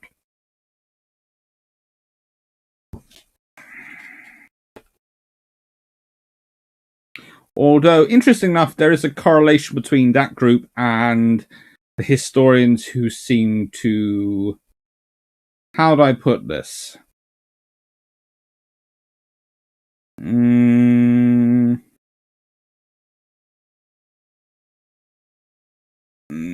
Be very keen to come up with all sorts of other reasons that people should not be involved in history.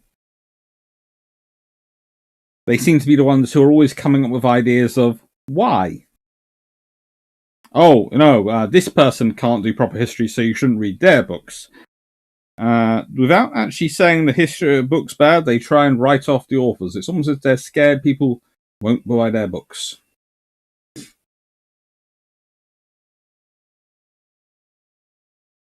Frank's Barcelona, could an amphibious tank ambush a small ship close to shore? Yes, but in the history of them doing it, I don't think there's ever been one which has worked out good for the amphibious tanks.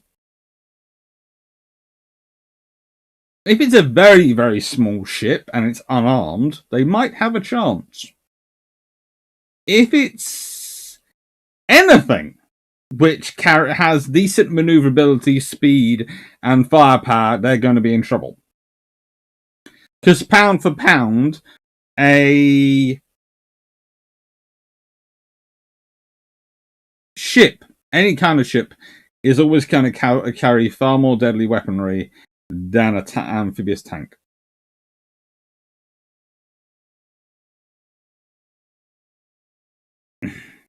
That's good. It's not thinning the herd or questionable. It's just a vigorous and energetic physical review of their latest article.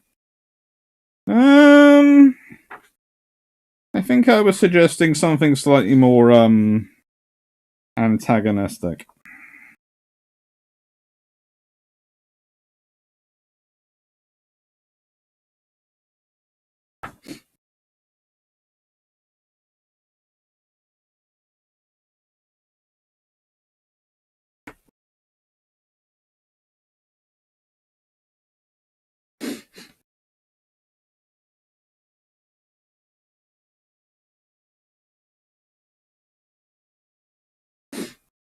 Okay, so this is chapter 7.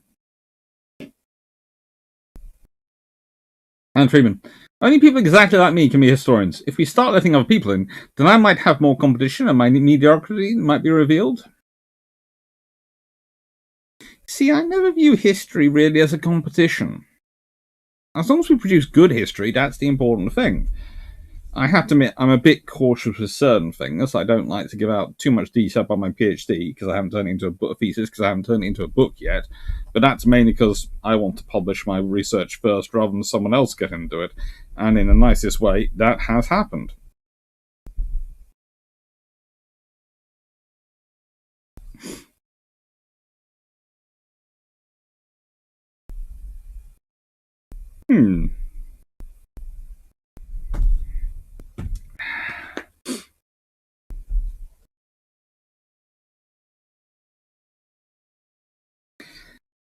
To Bovril and Victorious, the news of Suffolk's loss of contact was particularly galling. For if the 3 other Fulmars he had sent up during the night had done their job, they would still be in touch. And he had planned to launch a second swordfish attack at 5 a.m. But the Fulmar observers simply didn't have the experience. They couldn't navigate or work the radio sets properly. And their signals, said Bovril, revealed a complete lack of knowledge of enemy reporting. It was lucky to get the planes back to the ship.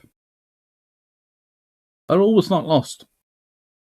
Bismarck's last reported course had been 160 degrees of south-southeast, which seemed to Bovril a clear indication that her destination must be France. If so, she had either made some westing before turning southeast, or swung right around and cut back across her wake. He signalled Curtis for permission to fly off 7 swordfish at first light to search towards the east and southeast, and Curtis, who shared his conclusions, approved. The aircraft were got ready and lined up on the flight deck for departure at 7:30 a.m. Then at 7:16 a.m., a signal was received from Tovey, ordering Victorious aircraft and escorting cruisers to search not towards the east and northeast, but towards the west and north. Tovey had been asleep in his bridge cabin when Suffolk's loss of contact signal arrived, went at once to the plotting room, was joined by Commodore Brind. Now, Tovey knew as well as anyone that if Bismarck was still bound for France, the east and the southern sector was where to find her. To assume she was continuing for France was a reasonable conjecture, but not a certainty. There were other possibilities. The damage she had received was so serious that she was returning to Germany by one of the northern passages, or alternatively, that it was so slight that once she had lost the shadowing cruisers, she could steer northwest to the coast of Greenland to repair it. Oil from a waiting tanker, go on to attack Allied shipping. Ideally, Tovey would have liked to cover all points of the compass, but he had not the ships or the aircraft. If one of the 3 routes had to be discarded, it was clearly the one to France. Bismarck in Brest or St. Nazaire might mean that he failed to sink her, but there she would be bottled up like Scharnhorst and Eisenach. A target for her bombers, temporarily out of harm's way. But Bismarck loose on the Atlantic trade routes did not bear thinking about. So he ordered a search between southwest and northeast to a depth of 100 miles.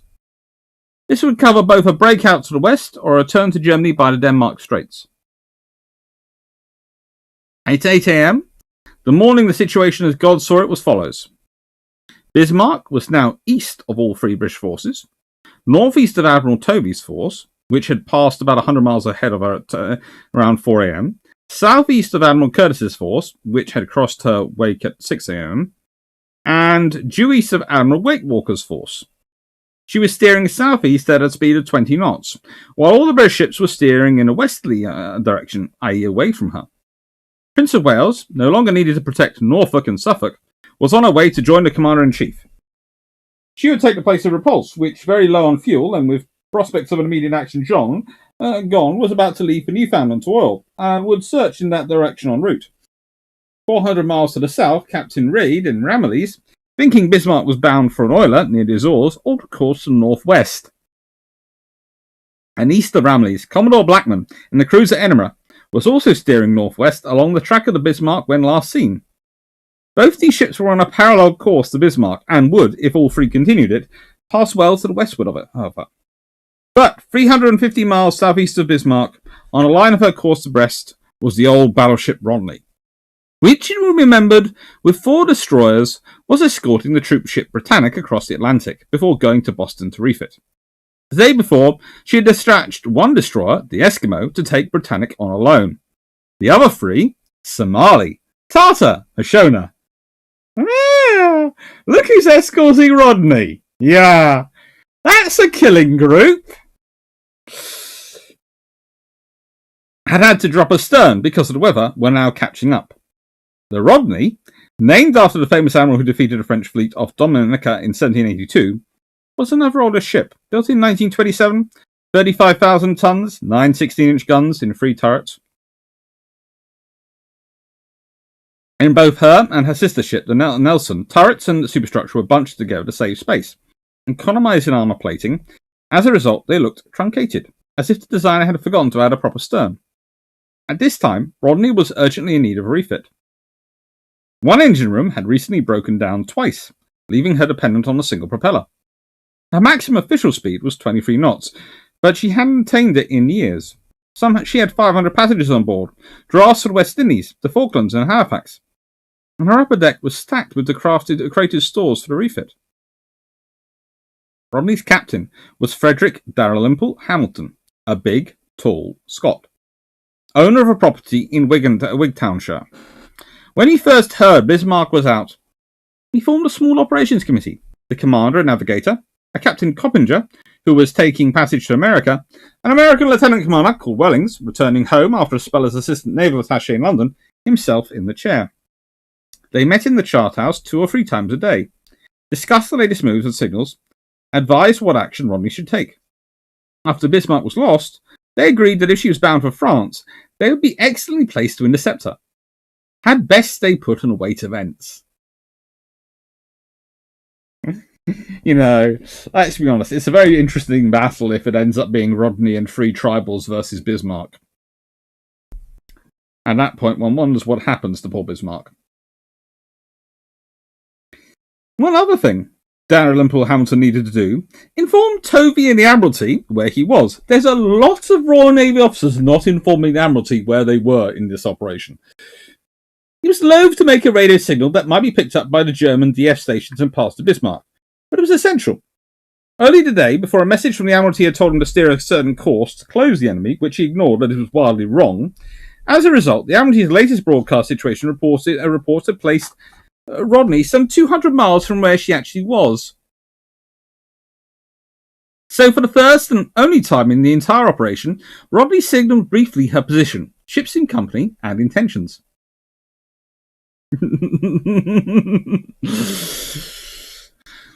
Of the 7 swordfish which Captain Bovell had flown off at 7:30 that morning to search to the north and west, 6 returned victorious 4 hours later. But of 5H, piloted by Sub-Lieutenant Jackson, Observer Sub-Lieutenant Beryl, Air Gunner leading Airman Sparks, there was no sign. Victorious called for a long time. The lookout scanned the horizon. Nobody answered. Nothing came. Bovell felt the loss keenly, for 5H was manned by one of his best crews. Later he wrote to his observer to the Admiralty. Sub-Lieutenant David Beryl failed to return to Victorious only a few hours after he had taken part in the attack against Bismarck. A year ago, he took part as an observer in the bombing in broad daylight of the enemy gun emplacements behind Dunkirk. Of the 10 aircraft sent on this operation, 5 were shot down, and those that returned were well battered. A month later, he was turned upside down in the Swordfish at night in a field while returning from a bombing raid. Some months afterwards, he went into the sea in the back of the Swordfish over the side of HMS Furious, and again later went on over again. I've never seen him dismayed under any circumstances. The events which Captain Darrell Huntington and his committee had decided to wait for were not long in coming. They were not what they expected, and were to be equally unexpected results. In Bismarck that morning, Lutyens 40 was still being followed. 1 battleship and 2 heavy cruisers maintaining contact, he signalled Group West at 7 a.m, but the last British contact with him even 4 hours earlier. Why Lutyens thought this is hard to say. It could be that the strength of the wireless signals made by Wake Walker at the time gave the impression of being nearer than they were, that the radar pulses from the British ships, though much too far to reach Bismarck and bounce back, were yet causing interference on a radar scan, assuming it was working again, or simply that Wake Walker's ships had been with him so long, had become so much a part of his life and times, that he and his staff had become brainwashed, mesmerised into thinking they must still be there. Whatever the reason, it was in this belief that at 6:54 a.m. and again at 7:48 a.m. he transmitted to Germany a long signal about the efficiency of British radar, the engagement with Hood, damage to the oil tanks, the unreliability of Bismarck's own radar, a thing he would not have dreamt of doing if he had thought he was alone, as only 2 days before, Group North had sent a signal warning of the efficiency of British radio direction finding. In the event, Bismarck's transmissions were picked up by various DF stations scattered around Britain, and the bearings passed on the operations staff at the Admiralty. They could hardly believe their luck. This was the sort of miracle they'd been hoping for. The information that would give Bismarck's permission, show what direction she was steering. In the Admiralty, Lieutenant Commander Peter Kemp plotted the bearings on a gnomic chart, the kind suitable for radio waves, which followed the great circle of the Earth. They were a pretty woolly set, the proximity of the DF stations to each other and their great distance from Bismarck resulting in almost parallel lines. No bearings from Gibraltar or Iceland to give a nice crosscut, but they showed Bismarck to the south and east of her last reported position. Kemp showed this to Rear Admiral Jock Clayton, his immediate superior, suggested the position be radioed to Tovey immediately. Clayton said not to send the worked-out position, only the DF bearings. Kemp protested it was hardly right to expect the CNC to do the Admiralty's homework for him in the middle of an important operation, but Clayton explained that before putting to sea, Tovey and his radio intelligence officer, Lieutenant Commander Guernsey, had separately asked for bearings only and not a worked-out position. Tovey had 2 newly equipped DF destroyers with him and hoped that one or both would provide a cross-bearing, enabling him to pinpoint where the Bismarck had been. So Kemp sent the bearings only. They reached the flagship soon after 10 a.m. What Kemp and others at the Admiralty didn't know was that Tovey no longer had any destroyers, DF or otherwise, with him. They all had left for Iceland at midnight because of shortage of fuel. Of the 2 equipped with DF, one had broken down for boiler trouble soon after leaving Scapa and returned to base. The other's DF was out of action. The only other destroyers fitted with direction finding at this point were all tribal class destroyers, and they weren't with Tovey at this point. They were with Rodney, or they were doing a Captain Philip Bean. Calling at 10:47 a.m., Tovey broadcast his position to the fleet.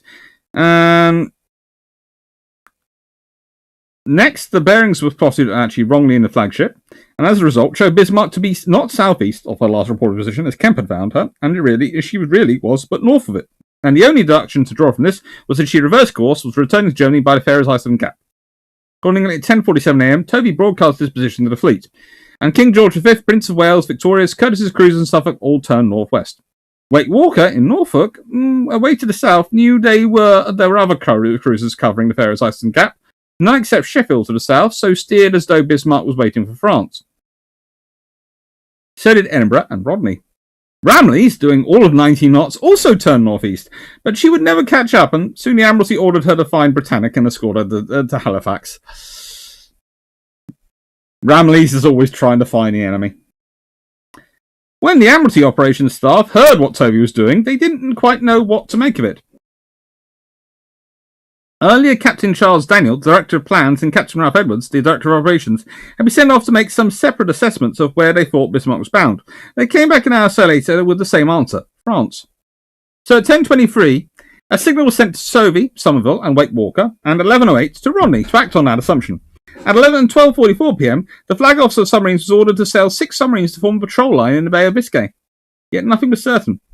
Tovey would not have turned the fleet towards the Faroe Island Gap without good reason. The best reason was that one of his DF destroyers had provided a cross-bearing which had shown Bismarck's position more accurately than their own, rather uncertain fixtures. The best thing to do was wait and see. All the most likely routes were being covered. In addition, 3 Catalina flying boats of Coastal Command were sent off to search. First from the southeast, Bismarck's most likely track to France, then continuing north, her likely track to the Faroe Island Gap. At 10:54 a.m., however, the Admiralty obtained another DF fix on Bismarck, which confirmed her general movement towards France. This time they broadcast the plotted position, and it was received in King George V at 2:01 p.m. Again, at 1:20 p.m., a further fix of an enemy transmission was obtained, made on a U-boat wavelength, but with the strength of a surface ship. This also fitted in with Bismarck's passage to France. Although it seemed strange to Tovey that Bismarck should start transmitting on a U-boat wavelength, he was in fact right. The ship transmitting was a U-boat. If true, further evidence that the enemy was making for France.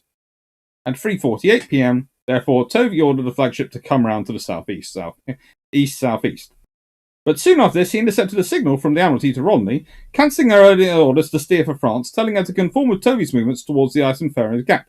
Why this signal was ever sent, when Admiralty opinion had been hard in favour of France all day, is a mystery. One writer says Captain Edwards told him it was made at the insistence of Winston Churchill, who himself believed Bismarck was returning to Germany.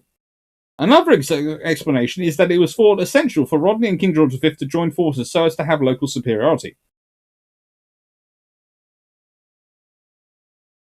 This signal made no difference to Rodney, whose course of northeast was right to whichever of the two courses Bismarck was steering, but to Tovey it was totally baffling. Concluding that the Admiralty were now favouring Farer's route, yet with all the other ends pointing to France, he gave orders for King George V to come round to port steady on 080, a compromise between the two destinations.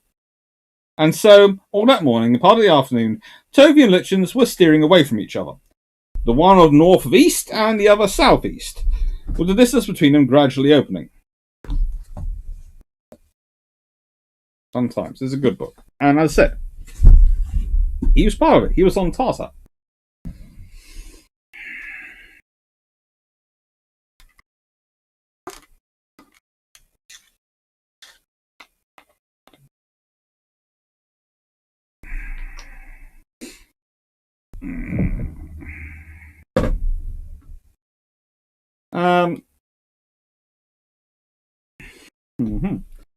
Guess what? Amphib tanks versus warships. In narrow fjord or river, maybe in harbour, mangrove swamp, but I wouldn't drive anything less than a platoon of BMP-4s. Yeah, but what are you taking on with those BMP-4s? That's the thing.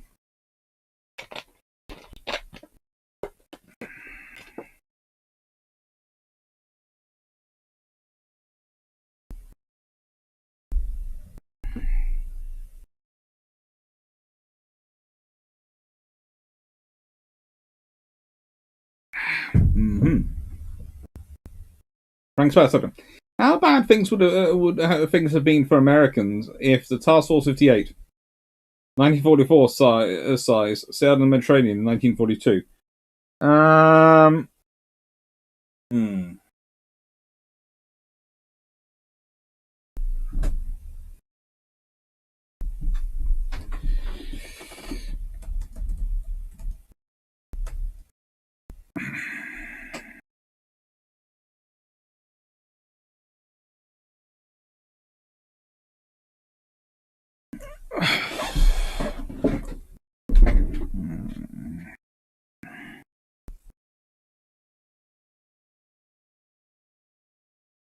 Let's put it this way. The Americans...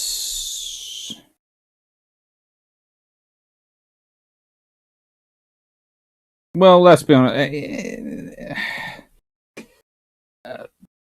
Task Force 58 would have probably been interesting and capable in the Mediterranean, but it could well have found itself up against German aircraft toting 2,000 pound bombs, or 2,000 pound or 2,000 kilogram bombs. I think it was 2,000 kilogram bombs, so 2-ton bombs, and various other things. So I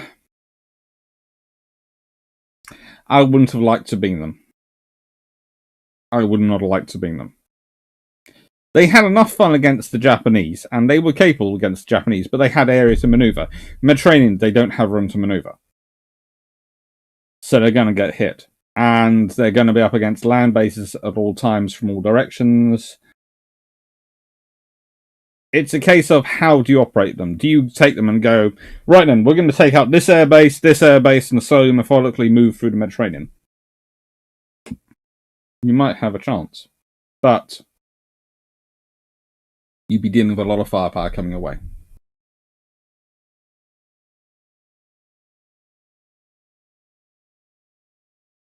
Many 640 intentions. We plan to beat the XXX from Bismarck as soon as we locate her and close with her. Probably. Basically, one of the interesting things, and why I bring up the tale of the Bismarck quite so often, is that you have multiple task forces involved in this, operating on a mission silence, which is something which you have to expect modern navies will be doing, especially with satellites and all these other things. So to be operating on MCOM. And they are completely ignoring orders, but they feel they have the authority to do that. And mostly it works out quite well, because they're actually positioning themselves better than they could be.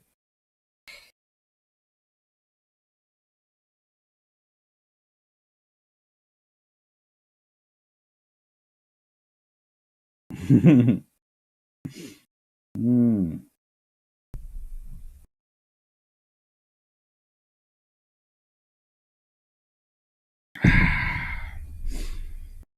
I don't know. So let's see. How many books are we up to? 2, 4, 5. So what should we do now?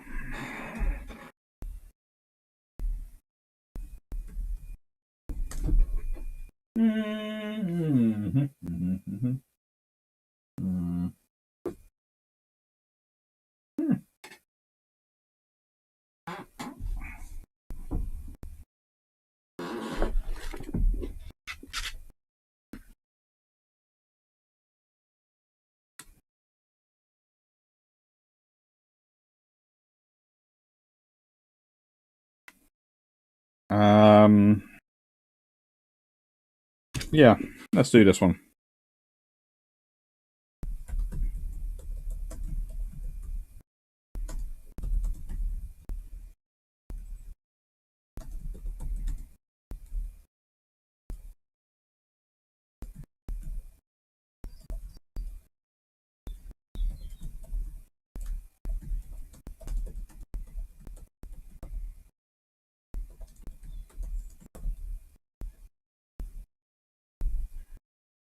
Now, as a rule, the moment something lists itself as the forgotten of anything, I tend to be a little bit skeptical. This is mainly because if I haven't forgotten it, how is it forgotten? But I still got this book, and it's called Through Fire and Water. HMS Ardent, the Forgotten Frigate of the Falklands. Now, HMS Ardent is a cool little ship. She's part of the Amazon class, which I was always disappointed to find out that Amazon haven't ever bought an Amazon class frigate, which just seems so sad.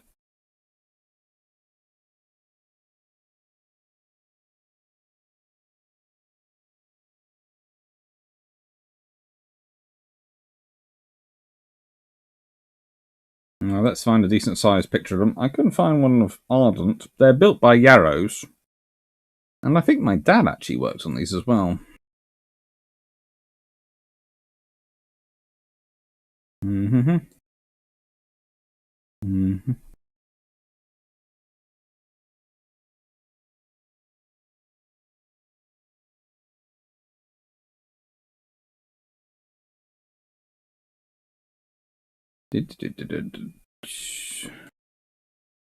Bum bum. And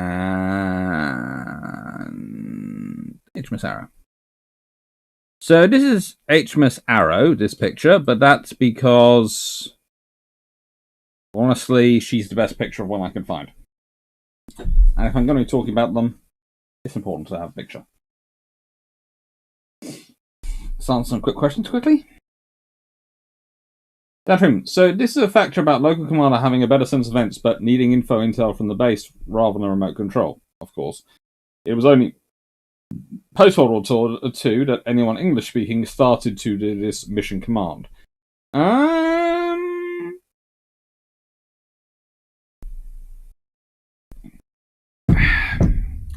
You see, that's often the thing that's talked about, and I would argue that's bad history, because that is what's claimed and what's put forward.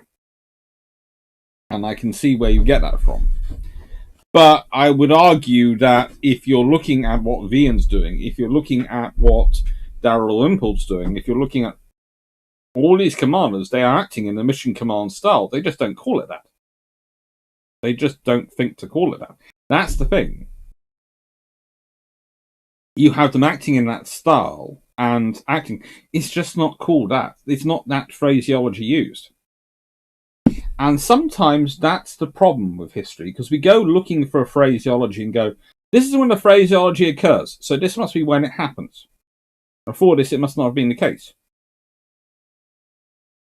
but often the phraseology is applied retrospectively, i.e., they've been doing it, they just haven't had a phrase for it because they haven't needed one, because it was just what they did. But afterwards, especially in times of peace, you need to start codifying these things so they don't get forgotten.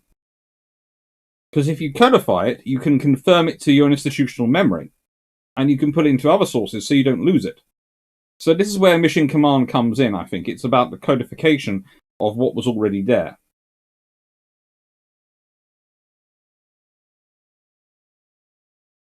Ranks Batata. Do you know if any naval commanders drank iron brew? A lot did.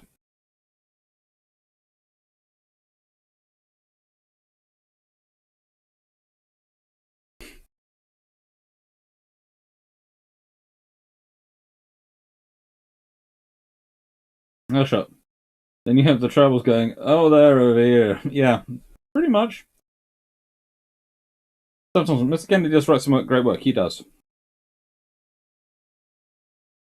So Admiralty is going with Soviet style. We say you go here and look down this bearing for the enemy, and local commands are going, we're going elsewhere actually to actually make intercept. To an extent. The book on Nature Ardent is going cheap on ebook and Amazon. It is. Production. Hello. I'm enjoying this episode so far. One question: are there any good books on Operation Berlin, SMS Charles Nightingale's Breakout Atlantic Revolutions?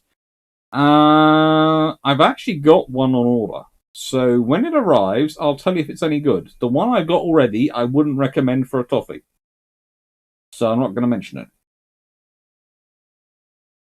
Yarrows, the TB-52 for Von Trapp's book was a Yarrows licensed 200-ton T-boat, formerly SMS Alligator. Yeah, definitely cute. Joseph, how did nobody not tell me that today, April 25th, is World Penguin Day? We should never forget World Penguin Day. So, A, this is some very cool pictures, this book.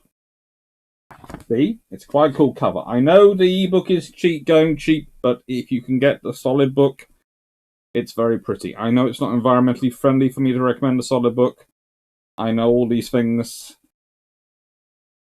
but I love the feel of a book.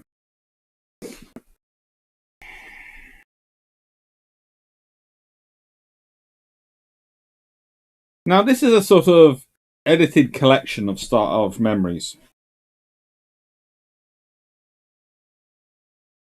And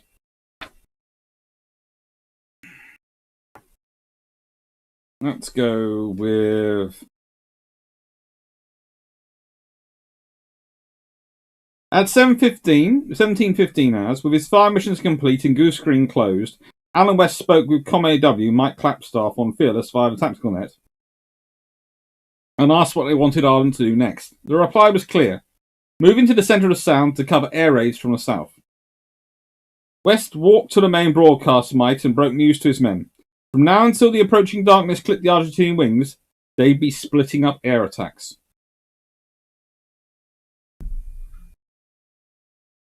And let's be honest.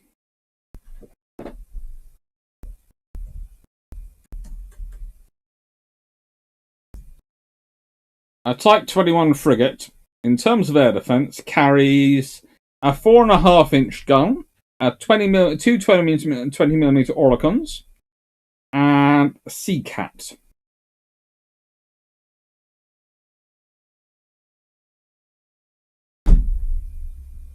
Seacat.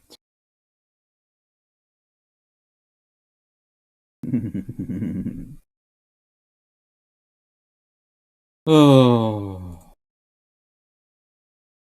If you look carefully at the photo, you can see the Seacat. It's aft on top of the hangar.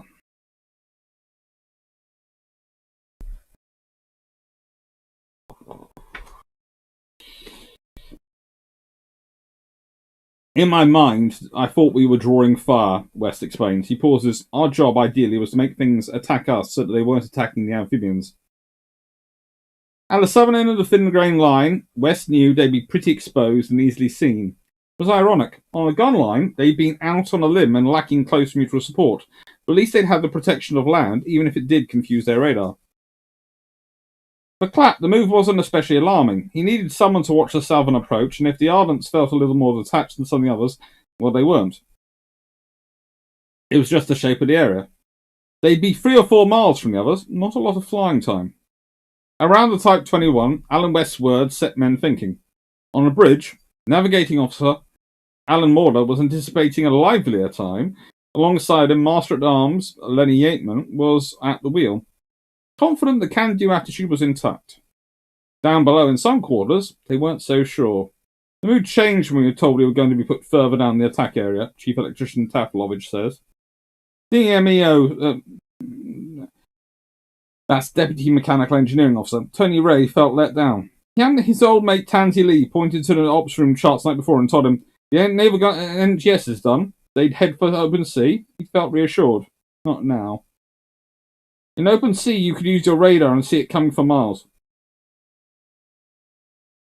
In a second, he'd been robbed of hope, which had sustained him through a difficult day. He felt very frightened. Around him, men were passing knowing glances. This is it, he thought. For others, though, the move meant as little as anything else so far. Maps had been pinned on notice boards to give everyone a general idea of what was what, but there wasn't one in the workshop, so Brun, Sarah, and the rest of the mobile repair party really had no mental picture. As far as they were concerned, they were moving from point A to point B. The open water at the heart of Falkland Sound would give them a chance to see, rid them of the clutter. Only nightfall could help them more. Men were already looking at their watches. So as Ardent moved on full power tines towards her new position, tines rather than fuel-guzzling Olympus engines, everyone began to adjust their thinking for the coming hours. However long it would take for the sun to set, maybe another hour and a half. PWO Mike Knowles was another, on balance, who was more relieved than perturbed to be heading for open water. He listened to the ops room chat. We're doing all right so far. It's going to get dark soon and we'll be okay, and began to prepare. Seacat. It'd be more effective out in the middle of the Sound. They'd already loosed off 2 hopeful missiles at those Puckeras, so his first priority was to fill the 2 blanks high up above the hangar. He spoke to Alan West and they decided to reload them when they weren't under attack. Now was probably as good a time as any. Mike Cox looked at his watch and nodded to turn to Ginger Nelson. Ken Chapman had been in the teleflap, the emergency steering position, behind the flight deck most of the day. Come on, Ginge, the Scot called to the SSC. It's time you relieve them. Sure, Chief. Away Nelson went. The muscular PTI had caught young Scouse Phillips muttering the Lord's Prayer during an air raid warning, and 5 or 6 years older had tried to calm him. We're going to be all right, Scouse, he whispered. Don't worry. Now Scouse watched him go and his heart sank. Christ, Ginge, he thought. There's no one down there for you to talk to. With the end of Ardent's NGS, Richie Goff had taken over as anti-air warfare director from his boss, Pete Rowe, and was reporting to the visual directors on the upper deck. The 2 Seacat missiles they'd already fired in emergency mode, controlled and loosed off from the Seacat deck, had reassured him a little. At least local control was working. Petty Officer John O. Johnson was proving to be fast at detecting targets and responding to them. Goff looked at his screens. He'd know where the gun was pointing from a row of G's on his display, and he'd know where the launcher was pointing from M's. If the lookout aimer just after the bridge-top GDP saw a target and made a switch, he'd see L's.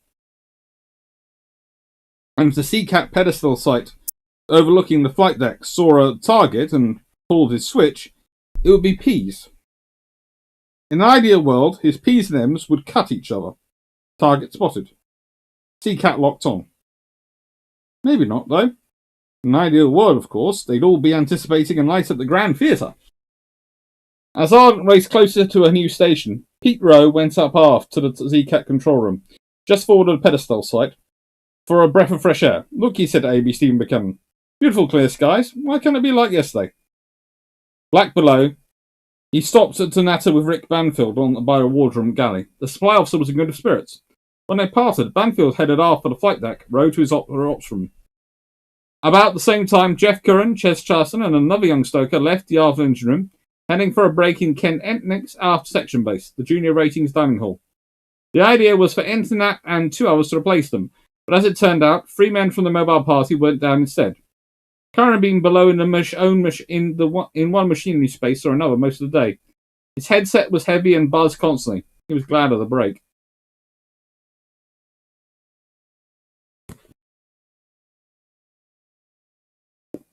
It's a good book. It is a good book. Let's answer some questions.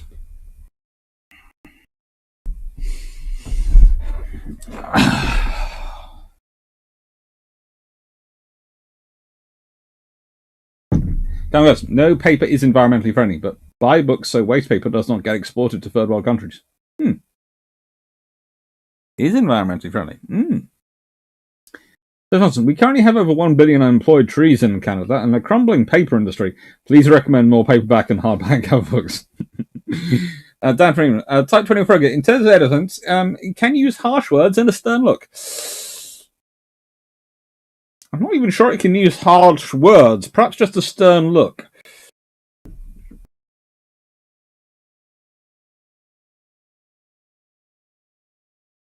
Frank Simon, I enjoyed the Sea Slug. Mainly as an anti-ground weapon. Trentlinger, Dr. Clark, did Pursuit of Sinking the Bismarck have anything on RAF and FAA area radars in it? Yes, it does have it. Not in that chapter, but it does in other chapters. Joined to hear the Sea Cat being mentioned. Expensive, useless junk for all good it did. Hello to Central. Yes, by the point in the 1980s it was, but no one had provided the money to upgrade the Sea Cat to Seawolf.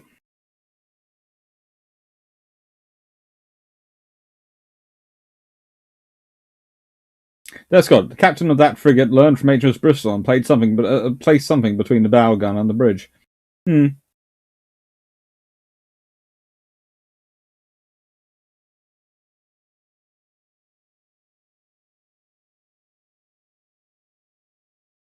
This round, military tech 5 to 10 years late and takes 5 years to fix when it is out of date. Dr. Clark, phone was about to die and have to fold laundry, so have you on Doom and TV now? Arrow looks nice on a 36-inch.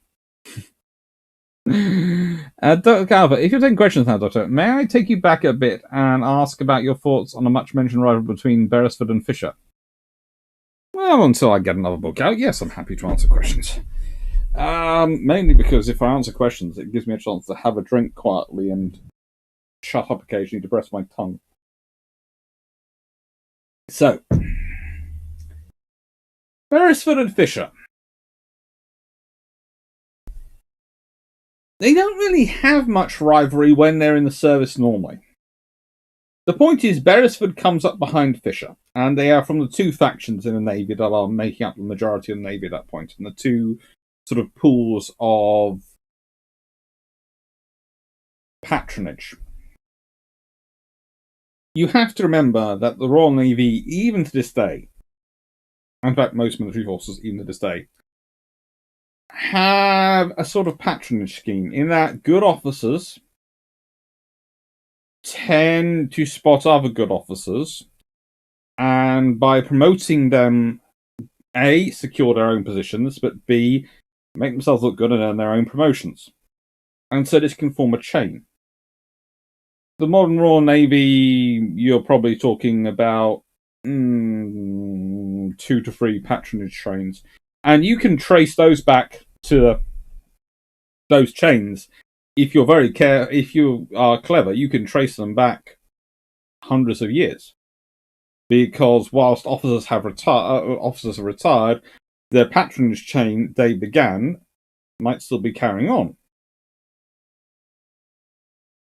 And these go back to Napoleonic times. They're informal, but they're also, to an extent, formalised.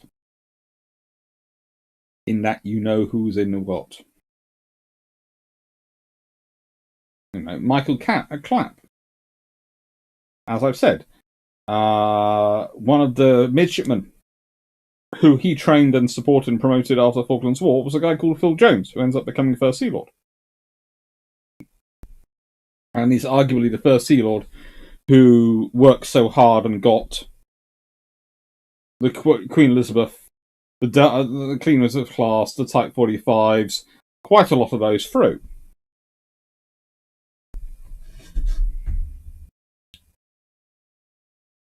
Now, the trouble happens with Beresford and Fisher when Fisher, instead of retiring, gets made an Admiral of the Fleet and is kept on in post as First Sea Lord. Suddenly, Beresford is not going to get his turn. He is the head of the patronage chain. It's time for him to have his turn. Fisher was from one group, he was from the other group, and everywhere except Frigate, when Fisher leaves a post, Beresford steps up and takes it. And it's always been that way. And Beresford was supposed to be first Sea Lord. He was going to be first Sea Lord. It was his turn. Then Fisher takes it. Fisher stays in post.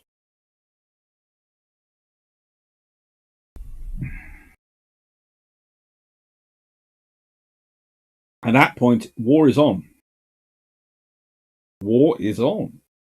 And it's not a disagreement, as much a disagreement over naval forces and structures and planning and strategy as it is over he took my turn.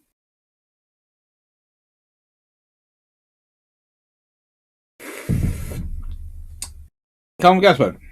Wasn't Seawolf less reliable than the Sea Cat due to harsh weather in 1982? Not really. The main problem with the Seawolf is it wasn't fitted on enough ships.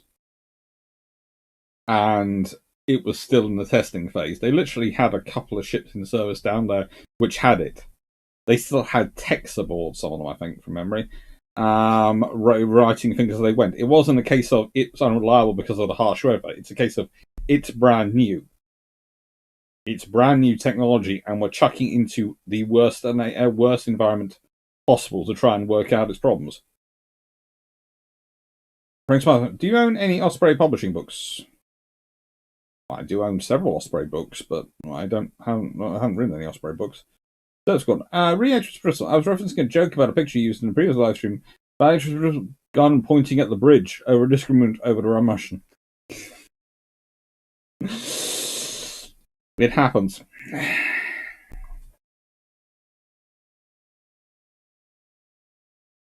This Francois, I always side with Fisher for his faults. He was the best choice even available for their own. Yes, because honestly, if your entire claim to be first Sea Lord is it's your turn and jumping up and down like a petulant 4-year-old, then frankly, you should not be first Sea Lord. Hellshot, which of the Royal Navy did Admiral King enjoy to talk to, if you know of any? He was quite a big fan of Somerville. He even had respect for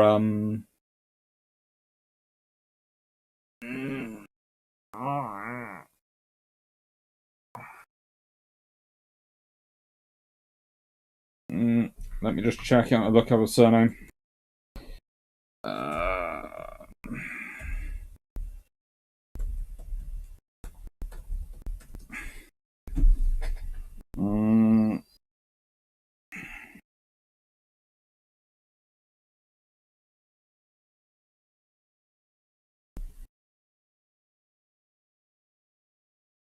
That's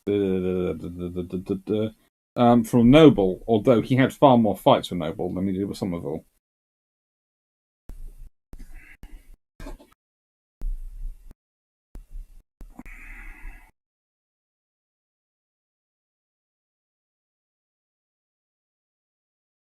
Jomax, so taking a look at whom was XO and flag officer, we can go from Clatt through Vian to Nelson or Cochrane.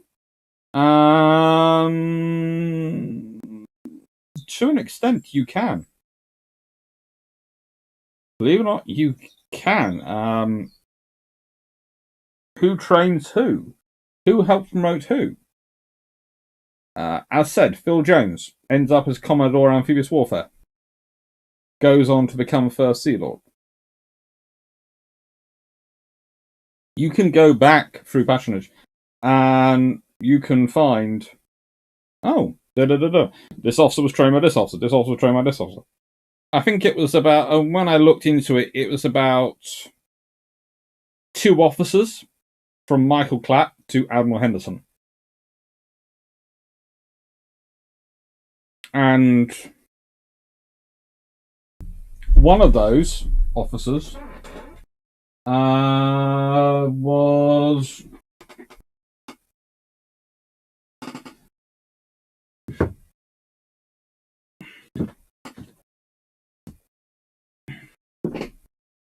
Edward Ashmore. So who of course was an admiral of the fleet as well in his own time. So you can do that. You can go back and find them, and you can do the same in the US Navy, honestly.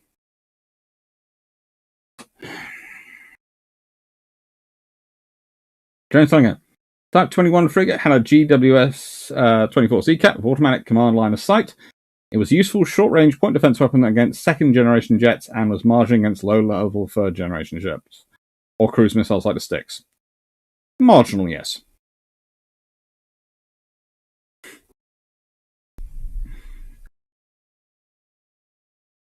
My food status is fine at the moment. I do have muffins, etc. behind me for when I'm getting hungry. But I did have an entire pizza for lunch, hence there's a pizza box sitting there. That's not the box of the pizza. That's the box of the giant cookie dessert they sent me.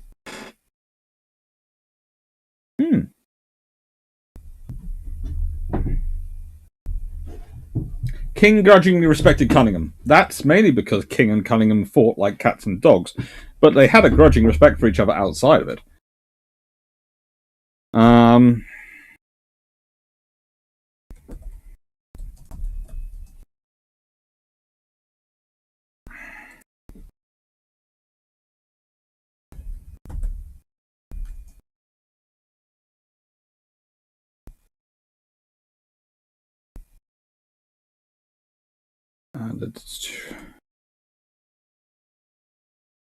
I know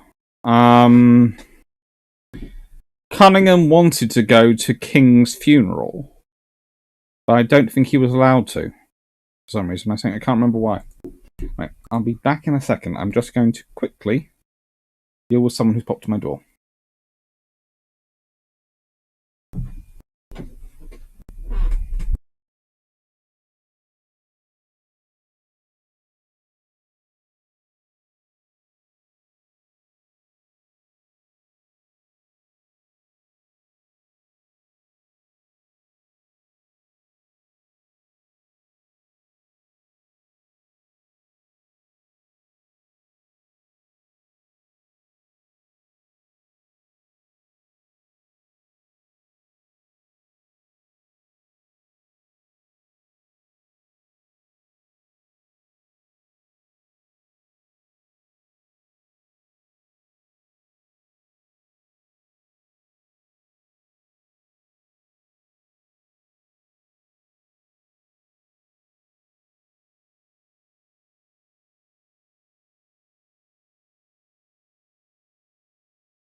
Sorry. My sister just popped down to remind me that no one had closed the greenhouse door, and she can't get to it at the moment because it's a bit of a building site because we've had to store some wood there, so I quickly went and closed it for her. Because otherwise she would have tried to go and do it herself, and currently she's already hurt her ankles. Cunningham was retired by then, but he was detained by something else. I can't think what, but I don't think he managed to make the funeral. But he had a lot of respect for him, this king.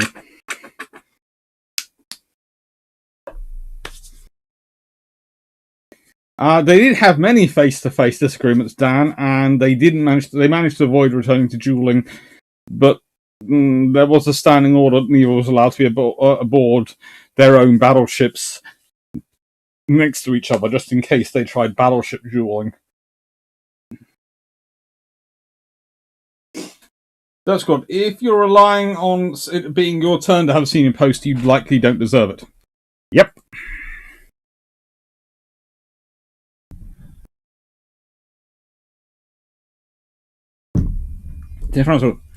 Is it? I mean, it's always better for the top to be radical and the younglings to restrain them than the other way around. Calm goes with Sean Brown. Re-hydrophone. The Bismarck picked up Hood and Prince of Wales before visual. But epic only ASW vessels had acoustic decoys and no resurrection. And subs, of course.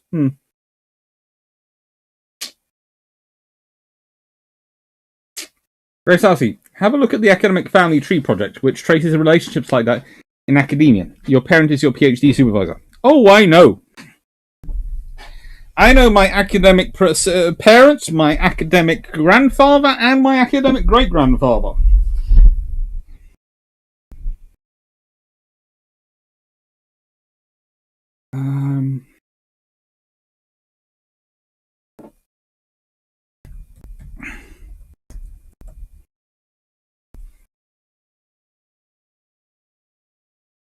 Let's see.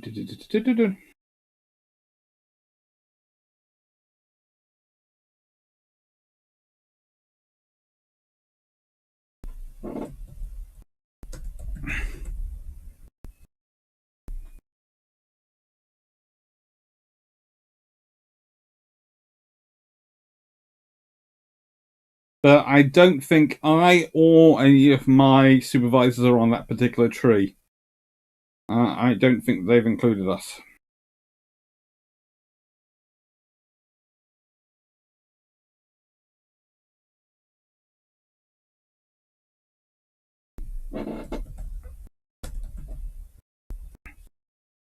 Nope, they haven't.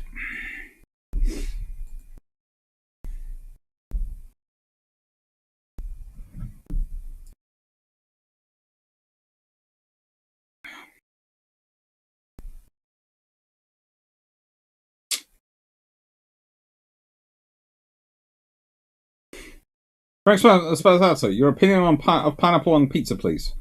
I do not agree with fruit on pizza.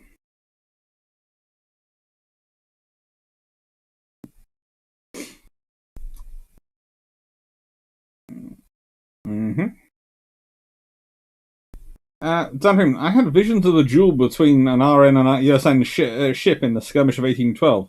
Also, did an aide have to make sure neither had any ammunition for their service pistols, and only blunt swords going into meetings?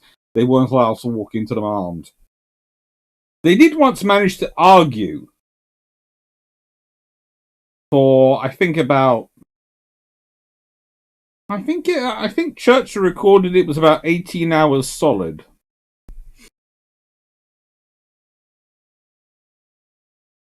Timo Locker, who was the best admiral during World War II?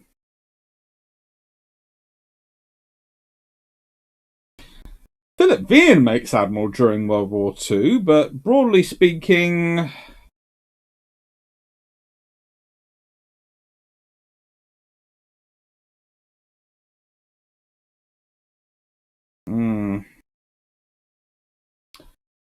my choices would always be either Nimitz or Cunningham. And I think, for me, Cunningham edges it. Because I think the Mediterranean is just that slightly more difficult a scenario. Mainly because of the forces he has and available to him, and the concentration of things. He doesn't have the time Nimitz does to make decisions. Because of geography.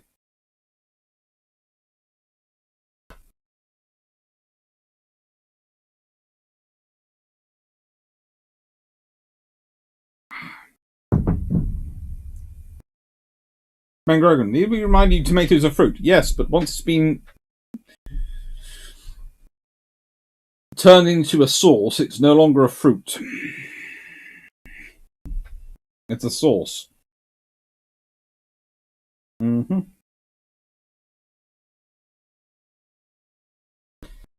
Cargoes, probably the best admirals of World War II had their best moments securing the funds and spending it meaningfully before war even broke out. Well, yes, that would be Henderson, definitely. UK King, possibly in America. What? The fact of the day, pineapple is a semi-carnivorous plant. 1964, 8 hours solid what? 18 hours solid debate. I think their argument went on for 18 hours.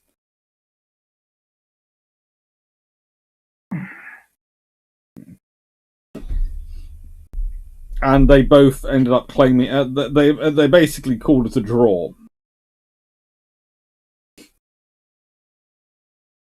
Now you've ruined part of my 5-a-day plan.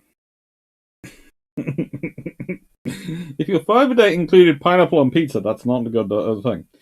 That's good. Reminds me of a story about Prince Philip and his head of security arguing about something and clearing the top deck of a Greek ferry. Someone asked the head of security.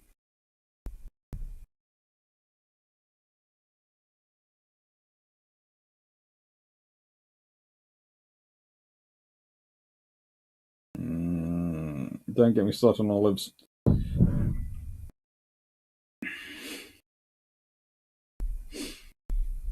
Anchovies, olives, pineapples are not things that I like on pizzas. My pizza today was ham, pepperoni, mushroom, sweet corn, chicken, treble cheese, and on a tomato base rather than barbecue base because their barbecue base tastes funny.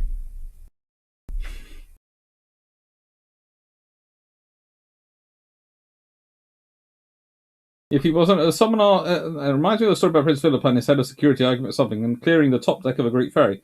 Someone asked the head of security if he wasn't afraid to be sacked for arguing with him. He said he'd be sacked if he didn't. Sensible.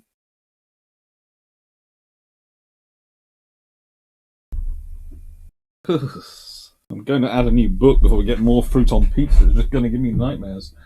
Oh,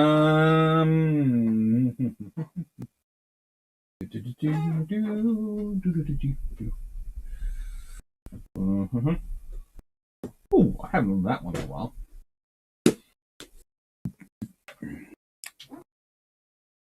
This one.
Now, this book again seems like a different from the personal accounts, but there is a reason for it.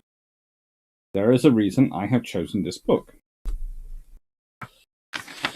This book was suggested by my father, who, as a Fleet Air Arm pilot himself, felt that one of its most famous sons had been neglected for too long. He had seen a few articles and brief references in books, but these he felt wouldn't have filled a single chapter if laid end to end, let alone do justice to the life of a naval hero.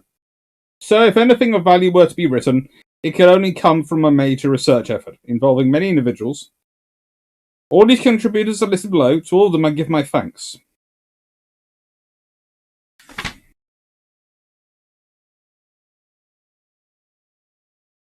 They include Mr. Ed G. Aitken, Group Captain D. Bader and Barr, Captain G. C. Baldwin, Major A. J. Bennett, Mr. A. J. Bennett, Mr. D. Bond, Wing Commander F. Brinson, Mr. A. Bromley, Mr. R. Brooke, Mr. J. V. Brownlee, Mr. and Mrs. M. Busby, Commander G. Basically, the entire list goes on. Then it lists the institutions.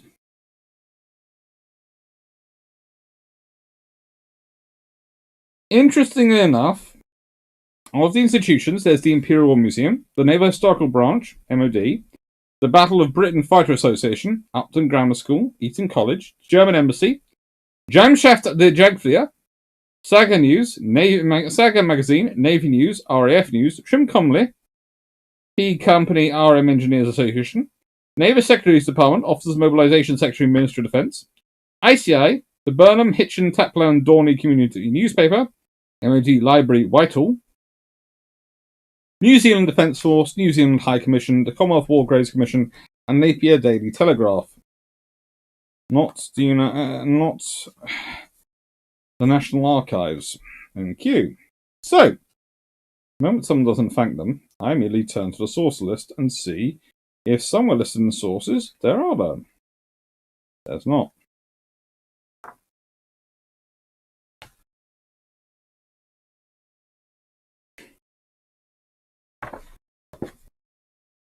Now, this is another of those books which I picked up at my favourite store. My favourite second-hand bookstore.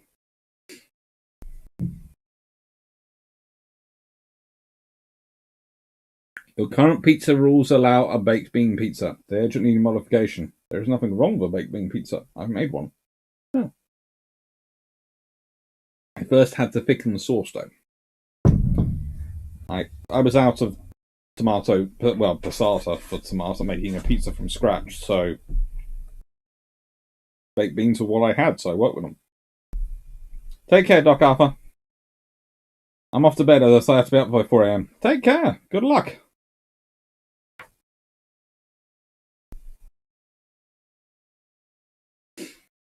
Just I think I may have celiac. So my opinion on pizza is pepperoni and stomach pain.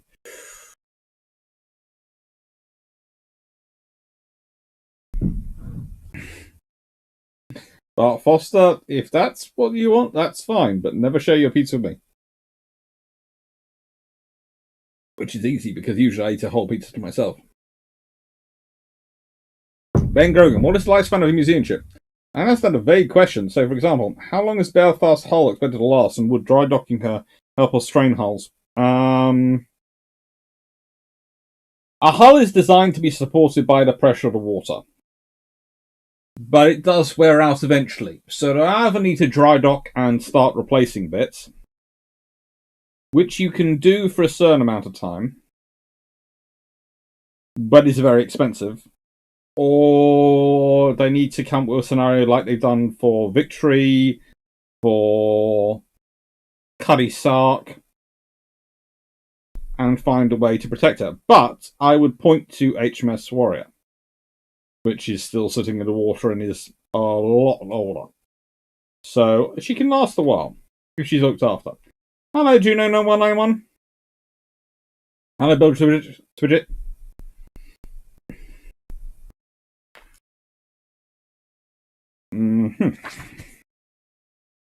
Let's go to an interesting chapter. Oh, Indomitable. I think it's gone on to night mode. In the last few months of 1941, Britain's carrier fleet was overstretched. Victorious, Ark Royal, Eagle and Hermes were operational, but the remainder were in dockyard hands. Formidable and Illustrious had been badly damaged by enemy bombs, and Furious was in refit. All three would be out of commission until 1942. Meanwhile, the fleet's newest carrier, Indomitable, faced months of trials before becoming operational. As Indomitable exercised in the sheltered waters of the western coast of Scotland, Judd, Cork, Hayworth and Forrest, fresh from operations on Furious, landed at Devonport. In their absence, the rest of the 880 Squadron had continued training.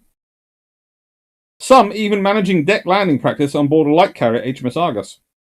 Others arrived too late for this and faced their first landings on Indomitable herself, which they all safely accomplished during October. Having collected 4 new Sea Hurricanes, the Furious detachment flew out to join Indomitable near Aix-les-Craig on the 10th. Displaying a confidence born of recent experience, landing without difficulty or fuss, much relief of the unseasoned flight deck party. Many new faces had appeared in the squadron since St. Mirren, and the process of getting to know each other started afresh. For some time before, the two halves knitted in our minds. Moose, Lieutenant W.H. Martin, we knew with his flat, bony face. In the air, he was first-rate. In the wardroom, laconic. And with Butch, he used a kind of self-contained cussedness that was near contempt. Brian Fitz, we knew too. A tall, flexible, rather foppish-looking chap with strawy hair and perturbant pale blue eyes. His voice matched his appearance. It was affected, blass, the instrument of an amused indifference. Steve Harris, we knew, a flashy pilot with his bloodhound look, and almost imperturbable good humour, and the boy, Sub-Lieutenant H.L. Cunliffe, Owen, rich, spoiled, suddenly, and usually late, a sheaf of unimportant vices carried with disarming and ruthless charm. We shared a cabin, and on rare occasions that he used a toothbrush or a hairbrush, he used mine. Yet one suffered even this. And now there were others. The first amongst them, Dickie Cork, with a DFC, and 7 or 8 confirmed, gained while flying on loan to the RAF with Bader at Duxford during the Battle of Britain. Dickie, the only one of us with fighter experience, had a quality men follow. An immaculate pilot, with the workings of the squadron on the deck or in the air at his fingertips. He moved with the radiance of the head prefect about him, taking the worship of the lesser fry for granted and joining in their sport with a certain well-disguised condescension.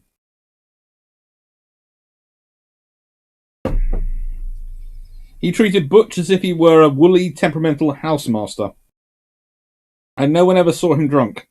Johnny Forrest, a rugger player of note, shared something of the same indestructible boyishness, and the same inbred ability. He would be head prefect one day. Jack Smith and Dickie Haworth, RNVR to the bone, were of a different stamp. Jack, a geologist by inclination, regarded life and his fellow men with mature irony, almost as if they would one day be good for a classification in textbook of tolerable fossils. And Dickie, short and saturine, was the squadron's licensed clown.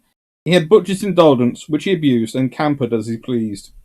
These 8, with Butch, were the squadron's more or less seasoned core. With Bungie Williams, our own petty officer pilot, who lived a shadow life outside of the precincts of the wardroom, and bringing up the rear were Crookie, Sub-Lieutenant Cruikshank, myself, and a serious-minded 2-ringer RN, new to flying, named Lowe. Many years later, when asked to describe Cork, Popham added a brief postscript. I remember him as one of those people who were natural pilots. Professional, super confident, competent, whom one would always be glad to know was present if there was anything doing. You could not imagine him rattled or caught out in the air, which makes his death later in the war all that more incomprehensible. On the ground, he was equally efficient and off-duty, delightful company. In short, he had absolute integrity both as a pilot and a man.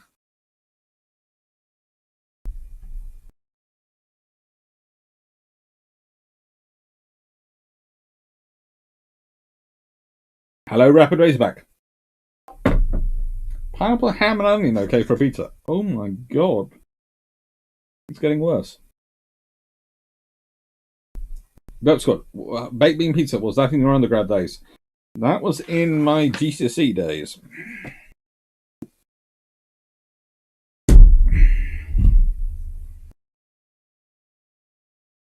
Rapid Razorback. 100,000 troops equals 3 to 5 mech divisions?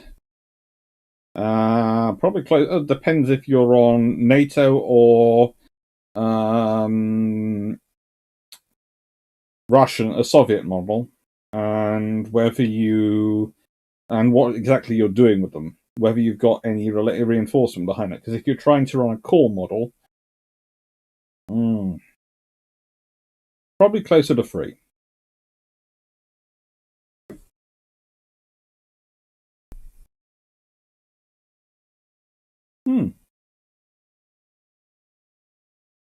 And I think someone's currently talking about HMC, not Haida, the Canadian Flower class, which has been HMCS Sackville, which has been really, really well restored and rebuilt. But the trouble is, there are more yards which can actually take Sackville in, so it's cheaper to get her done than it is Belfast. Belfast is going to be a custom job. And honestly, they'll probably need to get her to either Camelairds or Southampton for it. Which means taking her out into open water. Because I doubt there's any space on the Thames, even in... I doubt any of the Medway docks can be used for it.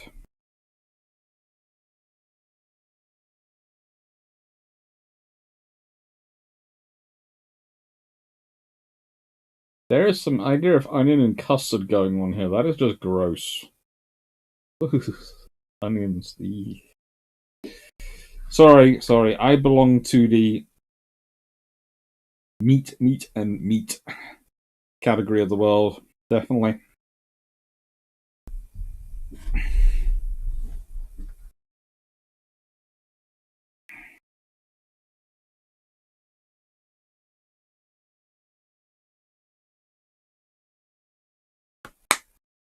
Definitely meat and meat.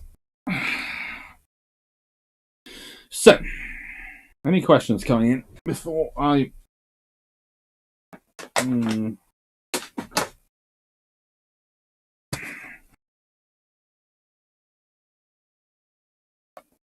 Let's see how hard this is on my tongue. Ooh.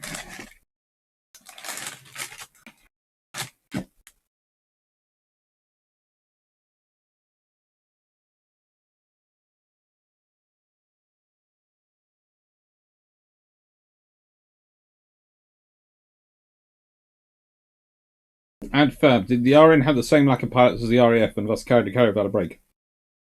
Pretty much. There was always a shortage of pilots.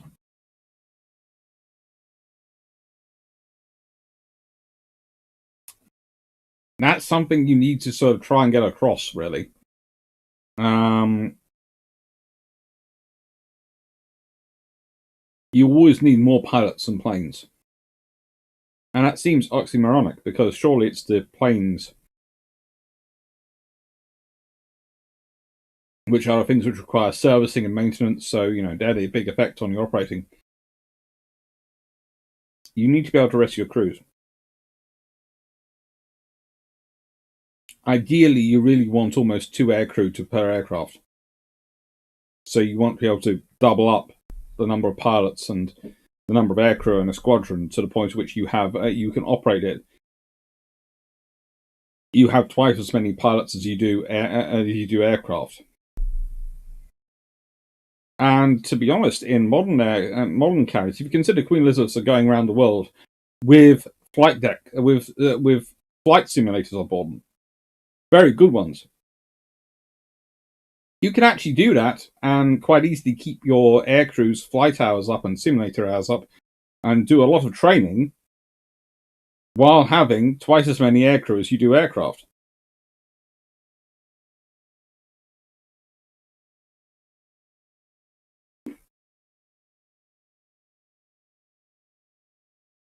Mm-hmm.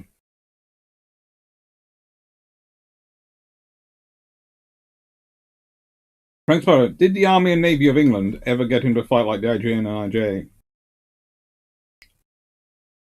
Not that often, but Norway is very interesting because of Lord Cork and Ori. Lord Cork and Ori. That's an admiral who should never have been put in command of anything.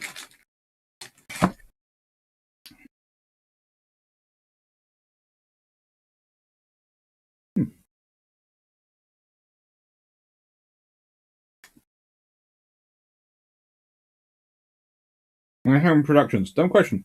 How would you rate the episode of World War I in colour? Killers of the Sea. I believe it features it features Prof. Andrew Lambic. I think it did, and it was very good. I think you remember from memory. I'll have to catch up. Apparently, one of the FRA made a bookmark review appearance. Yes, the assistant training floppy research assistant did make an appearance. Training assistant floppy research assistant Tafra.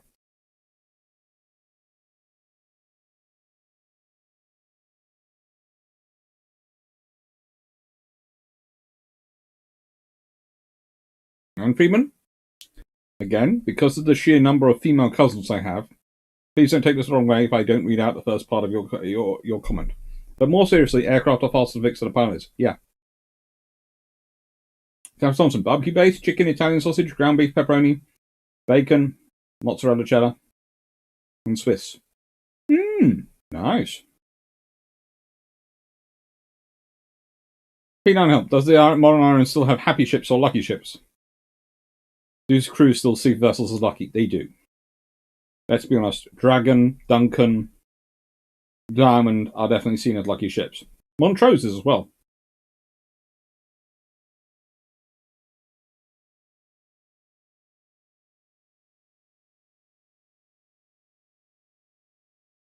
If I was a test pilot, I know I'd get myself killed. Once you know something, you will start to push it to understand its limits.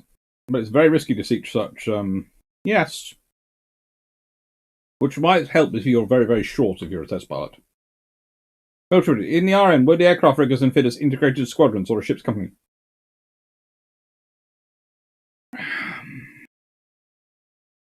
In World War II, they were a mixture of both. In that there were groups which were part of the ship's company, and there were groups which were part of squadrons, and they were intermixed.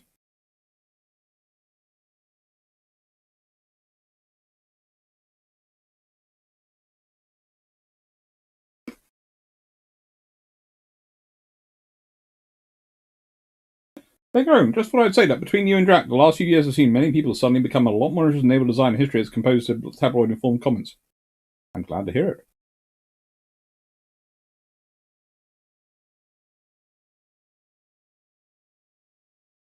It's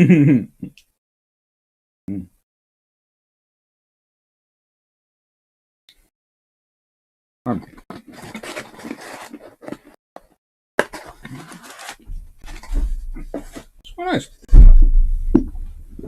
Let's see, how much iron brew have I got left? I've got through this quite quickly this evening, probably because of my tongue.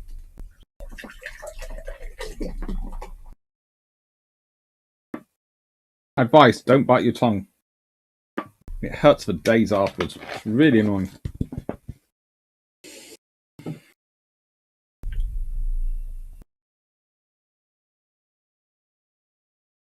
Peter Underhill. Being short, extremely professional, and just unlucky as a Fleet Air and test pilot, Captain Winkle Brown. Yes.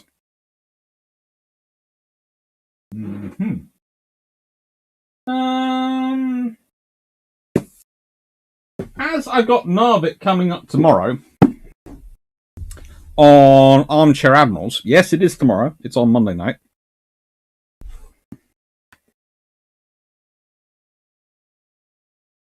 I think because... Well, I'm not sure why, really. They'd put it on Monday night. Or tomorrow night. That's where they chose.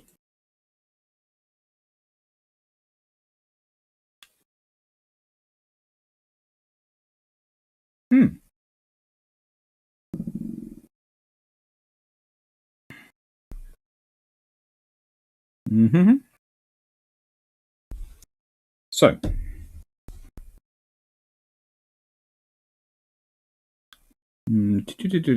two, 4, 6, 7, and 8. Yep. So this is 0310. Attack at dawn.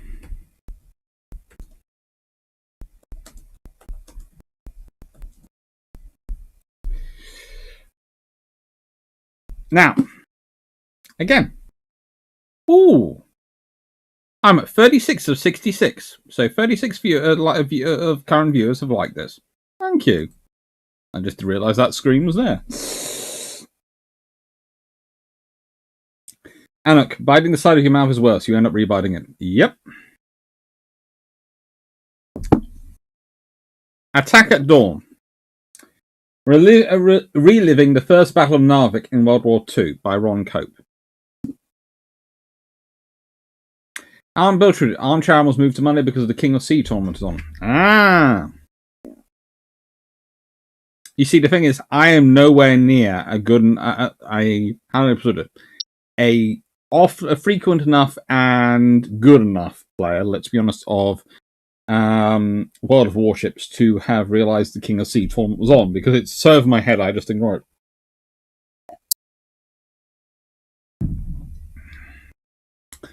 What's the over-under on how long it takes Dr. Clark to bring up Eskimo Warspite on Armchair Admirals? Surely Drac must be in the lead for Armchair for Warspite.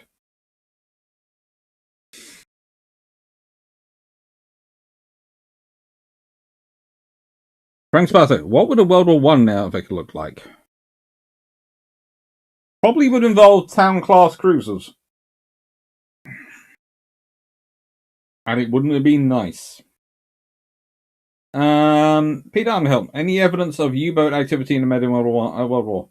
Lots.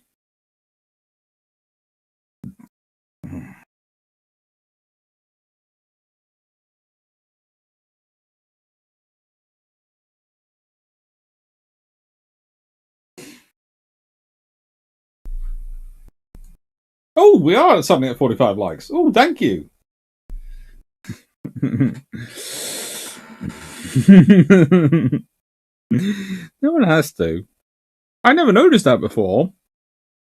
Because traditionally I've had to be going between all screens on one computer, one screen. Now I have two screens. I had to sort of spread out much. I'm noticing all sorts of things which I never noticed before. I've got a chat rate of 4. World War II, Peter Underhill, World War II series? Yes. In World War One, yeah, the Germans did try and get there, but it was mainly the Austrians, and they are frickin' dangerous in World War One. The arrival of VR goggles and minimal fidelity instruments that work with them are a game changer in terms of practicing aircraft takeoffs and landings, plus in flight emergencies. Yeah.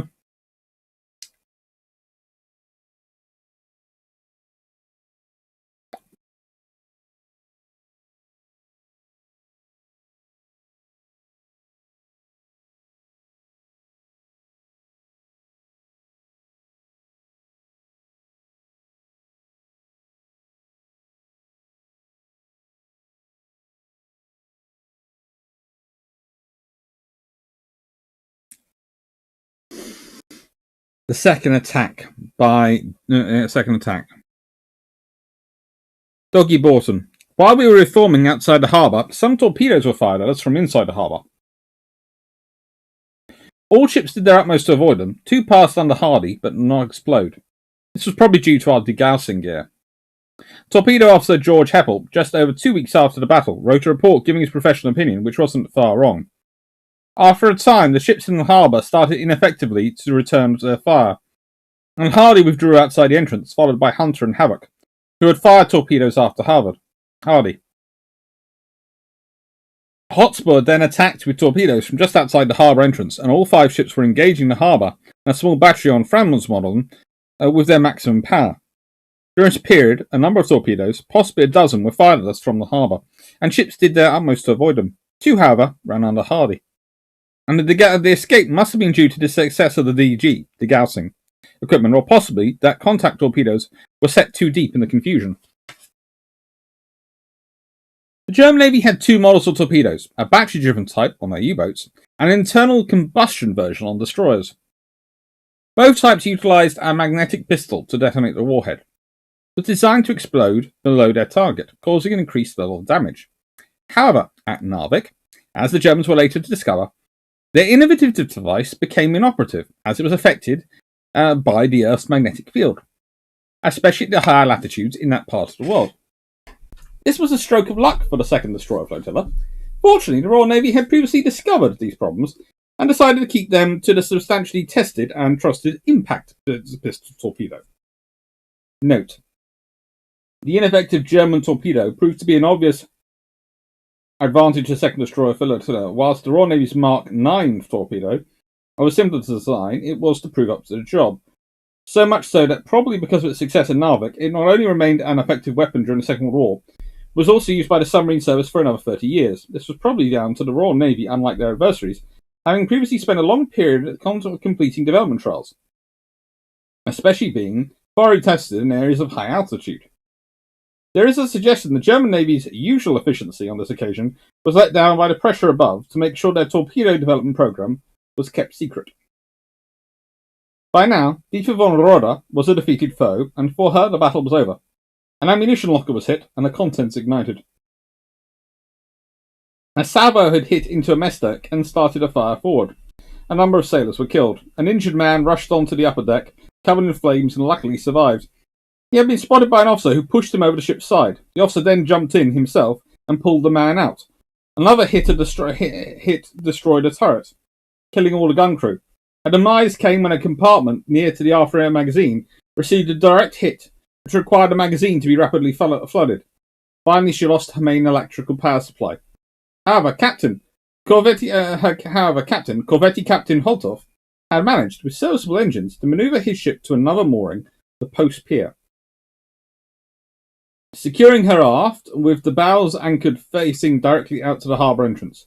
A clever move if his intentions were to make his ship a small target should the enemy decide to make another attack.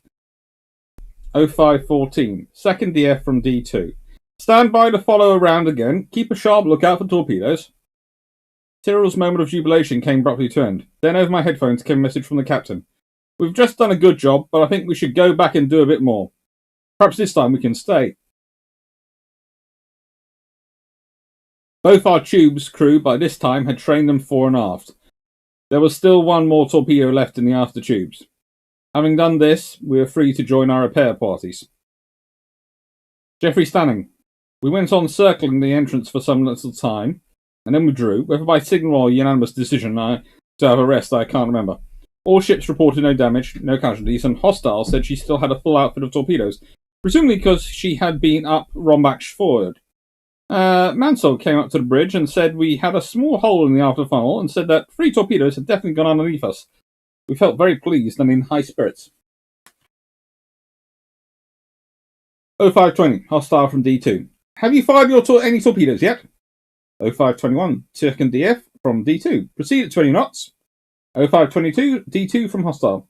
Intend to fire torpedoes when going round this time. Commander Wright, not knowing that Deepa von Roda had changed her position, was still optimistic that Hostile would be able to send her torpedoes in to finish the job. Irrespective of moving out of line from his sister ships, his search was in vain. It appeared, as seen in the signal below, that at this stage Captain Warburton Lee was becoming impatient with his fellow officer. 0530, Hostile from D2. Follow round, don't go the wrong way each time. Cyril described the second run as he saw it. We approached for our second attack at a fair speed, entered the harbour, rounded the merchant ship, which had not sunk yet, in case it blocked the entrance. We opened fire with all guns at the shore batteries and any shipping left afloat. The other 4 ships followed us in doing the same. By this time, the Germans were well awake and doing a lot of firing, but they were firing skywards. I was stood next to the first lieutenant, Lieutenant Mansell. I thought, this is funny, they're not firing us, I said to the first lieutenant. They think it's a bloody air raid, sir. Everyone laughed, including the Jimmy the One, Royal Navy jargon for executive officer, first lieutenant. Lee's observation was slightly different. We re-entered the harbour. They were ready for us, I should say. Some of them were firing high angle and other low angle elevation. The Germans didn't know if they were under surface or air attack. It was a crazy sight which greeted us this time, with stems, sterns, funnels, and masts sticking up all over the harbour, making the graveyard of the ship sunk in the first battle. But for the grimness of the situation, it was almost an amusing sight. There were more gunfire from what appeared to be shore batteries, and they were firing ammunition through a tracer, so that you could see it coming towards you, sometimes exploding in flight, while others went off on contact with the water. Glancing over the ship's side, I noticed that there were explosions erupting from the water at various places around the ship, which threw up black clouds of smoke. I thought they might be controlled mines, but I don't know for sure. We came out of the harbour again without casualties, but with a well-earned scar, 2-inch hole in the foremost funnel.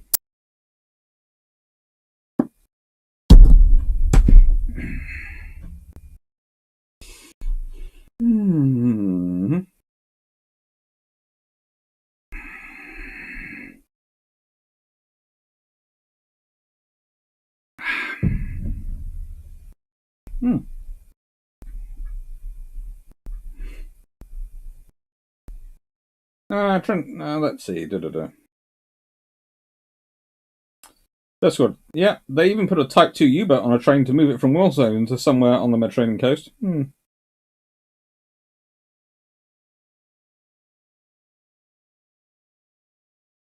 I'm sorry to hear that, Francis. That's painful. I really enjoyed the Live on the Hot Atlantic in 86. I sometimes forget how late some of the hardware we associate with the Cold War showed up. This saves higher fidelity simulators for high-end threat mission profiles and weapons release practice. Peter Jones, Underhill. R.V. Jones made an odd comment in his book about IR equipment being supplied by Berlin, but used close to Glib. Never heard or seen it mentioned it before or since.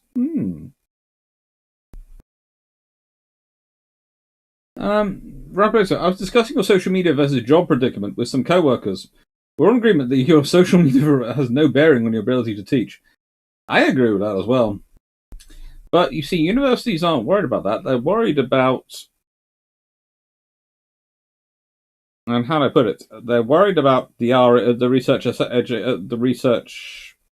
assessment thing, the REA, or REF, research assessment framework. I can't remember. Anyway, and basically they want to know your research is reaching people, and they're now using social media as part of their metric, apparently.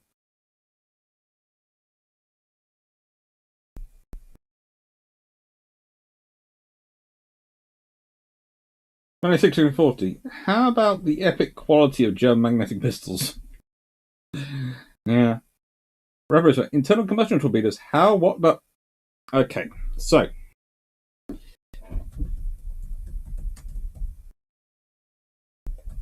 let's see if I can find the. Mm-hmm.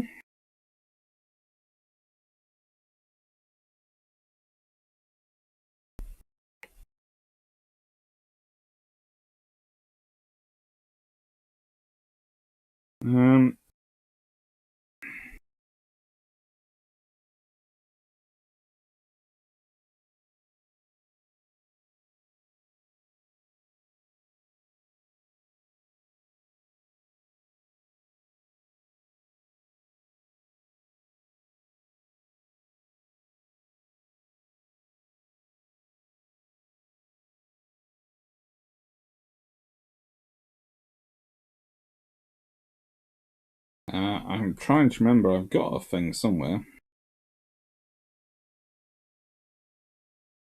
Mm-hmm.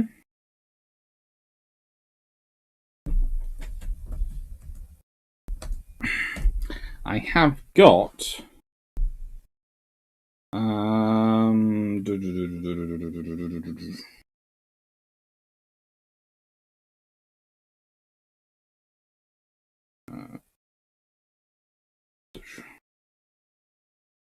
Mm-hmm.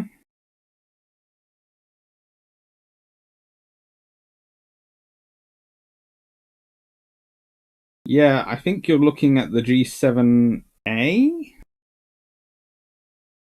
which was the torpedo, which was an internal combustion engine.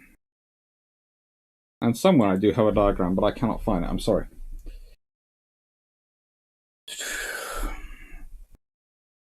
Next one. Have you personally met anyone who served on the tribals?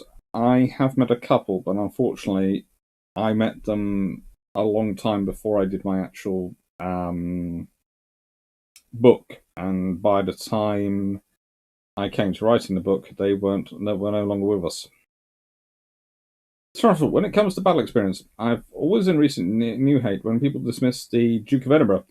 The role was key, replaceable, but perhaps, but he was in the role and conducted himself well.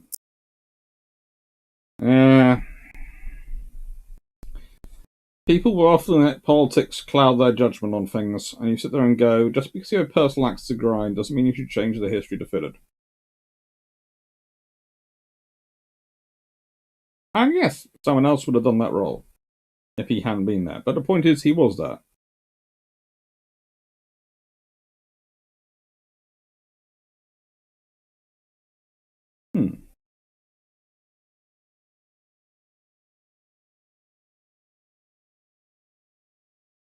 Didn't see any talk of Arctic convoys. Was curious if Turbot's and PQ-17 scenario could have been repeated, seeing as they only did it once.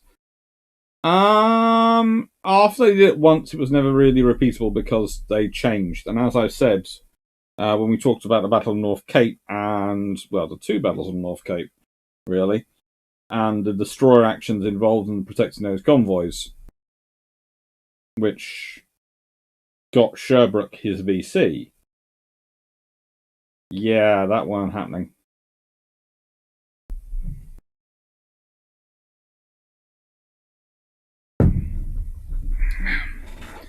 Mm.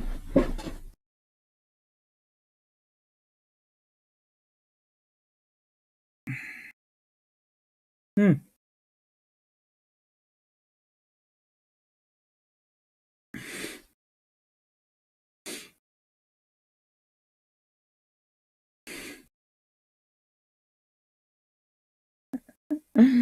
Ah.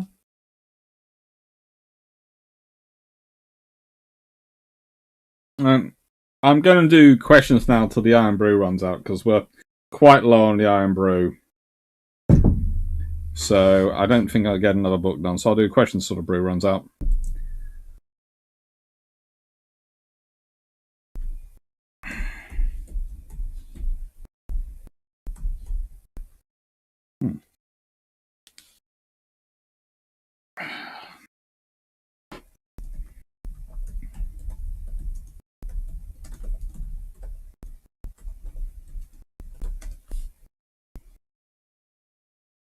So I think we've done 2, 4, 6, Tommy, 8 books. Not far off to 10.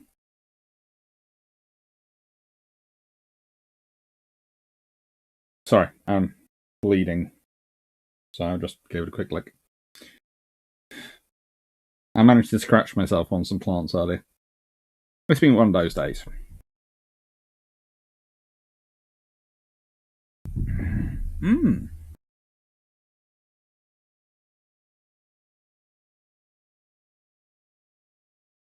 Add fab. Oxygen is not violent, it just makes other things violent. Same test pilot mate was flying over the pond and pulled out a sandwich. Stream of oxygen from the mask ignited the sandwich, which was fun.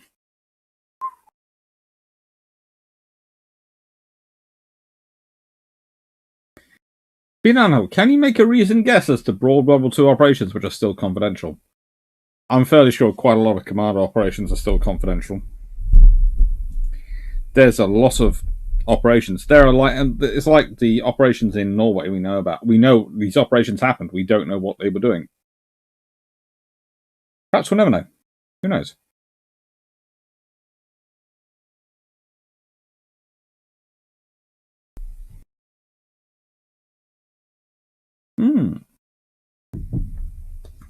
In general, no, they found the 402 sub that went down. Yep.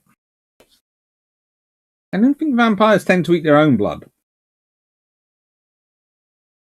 There again, if anyone died, my blood is strawberries.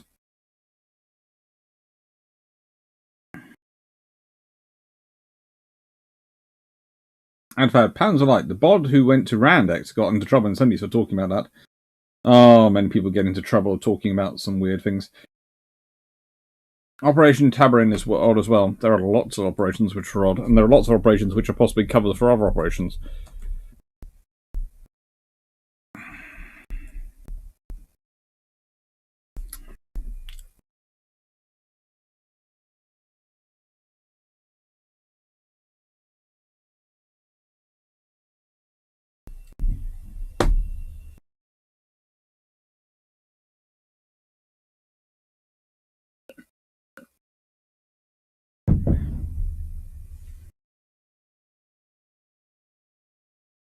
Mm-hmm.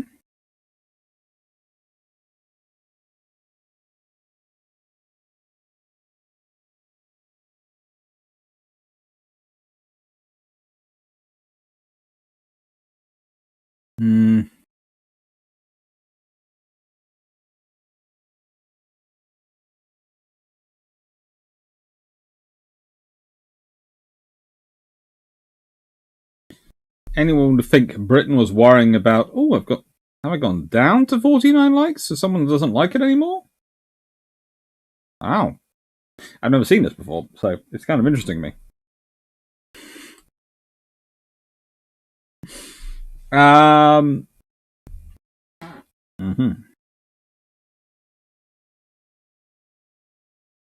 think Tabarin is a classic example of the British going, we're in a war, is this going to get bigger? If it gets bigger, where else do we need to be? And they decided the Antarctic needed to be it, because they're also worried about the Germans setting up bases down there. And their idea was that the River Plate is a very important area. The Germans probably won't get to base in South America, thanks to the various works of the Americans. But if they were going to set up a base anywhere, parking a ship down in the Antarctic and supplying submarines from there might be sensible. After all, it's broadly speaking what they thought the Altmark and the Grass Bay had been doing.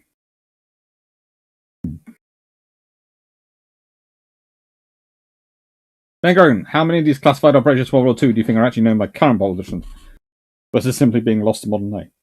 Lost. Why would they brief current politicians about about operations happened about 80 years ago? They wouldn't. There's no need. So those papers are either lost permanently or buried deep in the archives. If their operations are still active, then they'll be brief, but doubtful that any of them are really still active.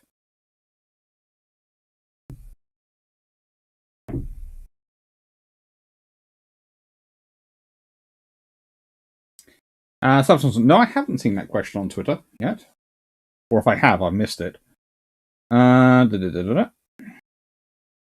Chris Halsey, I think we still have a lot to discover about Canada's and how much contact they had with the Allies.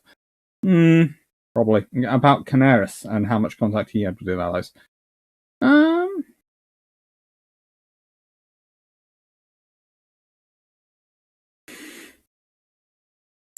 I'm always curious why, given most of the people involved are dead and most of the technology is well known, why so much World War II stuff is sealed. It makes breaking new ground difficult. Yes and no. A lot of the stuff that's still sealed may not exist at all. Because you have to remember, National Archives, as big as it is, a lot of files are just considered not interesting enough, so they're not stored. They're not important enough, so they're not stored. There are literally tens of millions of documents in National Archives, and yet we realise that is 2-3% of the entire documentation produced by the British government. So it's nothing. It's really, really important, but it's also at the same time nothing. Bad Guy 889. What admirals in the history of each major navy has had the largest impact on the navy? Well, I would say Collingwood had a bigger impact than Nelson, but that's really a whole subject for a video, a whole live discussion to go through lots of different admirals, more than something I can answer now, especially with only this much Iron Brew to get through.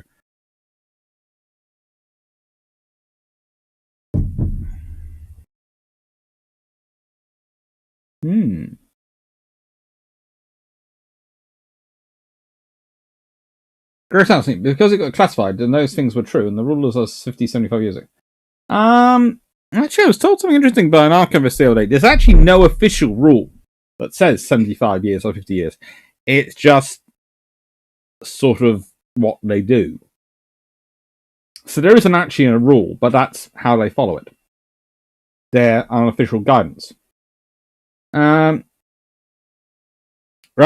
People seem to think wars will be quick affairs, which is why we don't have the infrastructure we need, because by the time new stuff is built, the war will be over. Yeah, that's been the idea since the nuclear weapons came in. The idea was wars will be over quickly because everyone would incinerate everyone's cities. That's what's caused half the trouble in Afghanistan, etc. Let's be honest, half the reason you need to spend all the cost you have done on procuring equipment is because we didn't have the factories building equipment as it was. So you don't just have to design stuff. You don't have to tool and build whole factories and train lots of people. Does Philip have personal papers that can't be released until a given time after death? More than likely. But they'll be in the Royal Archives.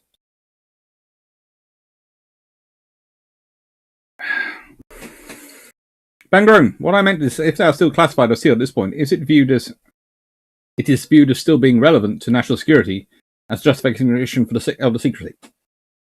To an extent, but more likely it's a case of these people don't deserve to be hassled over this, so it will be after they die that we'll actually reveal it.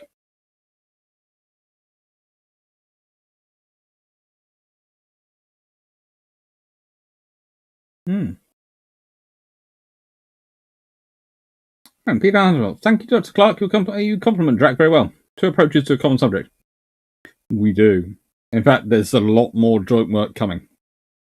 And as I said, I often think bilge pumps is one of the greatest things for me, as far as I'm concerned, to come out of COVID, because we've had so much fun doing it. That's good. Some of the papers have operations aren't released because they have information regarding signals intelligence analysis that is still relevant to today's work at GCHQ. Oh, yes. There's also that.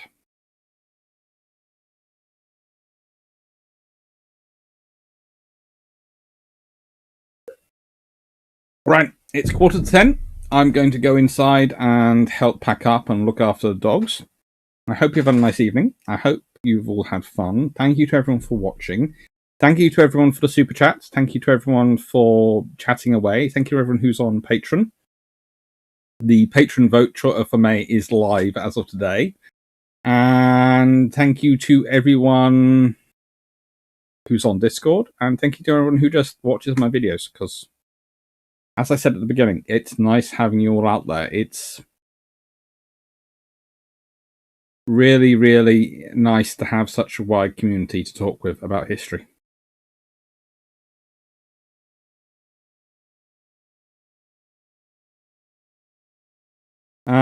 Substanton, yep, I agree with that one. Hence the Abraham's faction.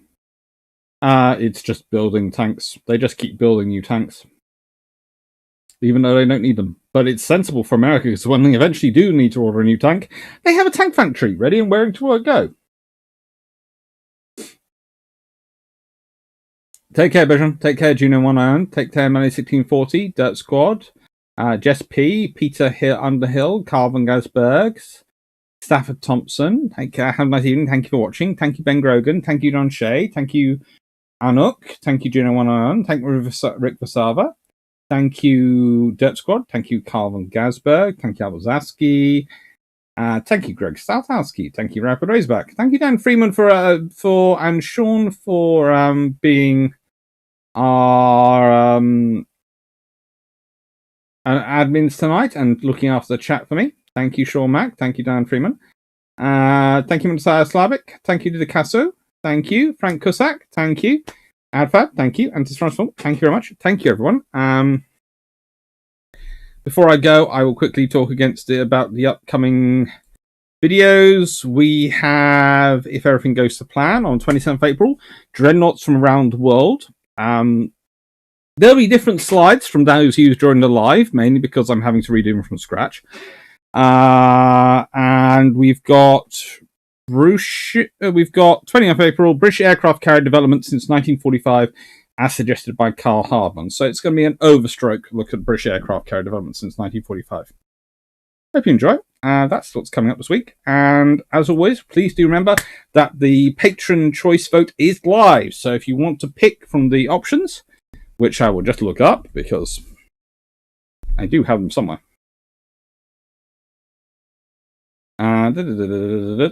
Posts published. View. The options are from Yogi Khan after the death of Admiral Yamamoto in 1943. How did IJN manage without Yamamoto's strategic planning leadership? From Robert K, the Pacific Ocean Theatre and the South Pacific Theatre Coast Watches during World War II. How effective of an early warning network were they? Dan F, for Dan Freeman. Tuesdays of May the 4th. Everything wrong with Star Wars fleets. Paul Chicago, coal, canals, convoys, and coastal carrying. Traffic around the British Isles from 1939 to 1945. Bellanora, Battle in the Riverino, a last great battle between full sailing ships. Ian Carr, the Audacious class carriers, HMS Ark Royal and HMS Eagle, Evolution or Revolution, Development and Refits. And Geoffrey B, from Bosun to Chief Gunner, saving HMS the Chief Gunner saving HMS Lion on the evolving role of non-commissioned officers over the 475 years of the Royal Navy. So they're all quite cool. And it's up till next Sunday for you to be able to vote. So if you fancy voting, please do go and vote. Right. Thank you again to everyone for watching. Thank you, Budgate8629. Thank you, Eric. Thank you, Carl von Gasberg. Thank you, Yickers. Thank you, Frank Spoker. And, well, basically, thank you, everyone. It's been lovely. Take care.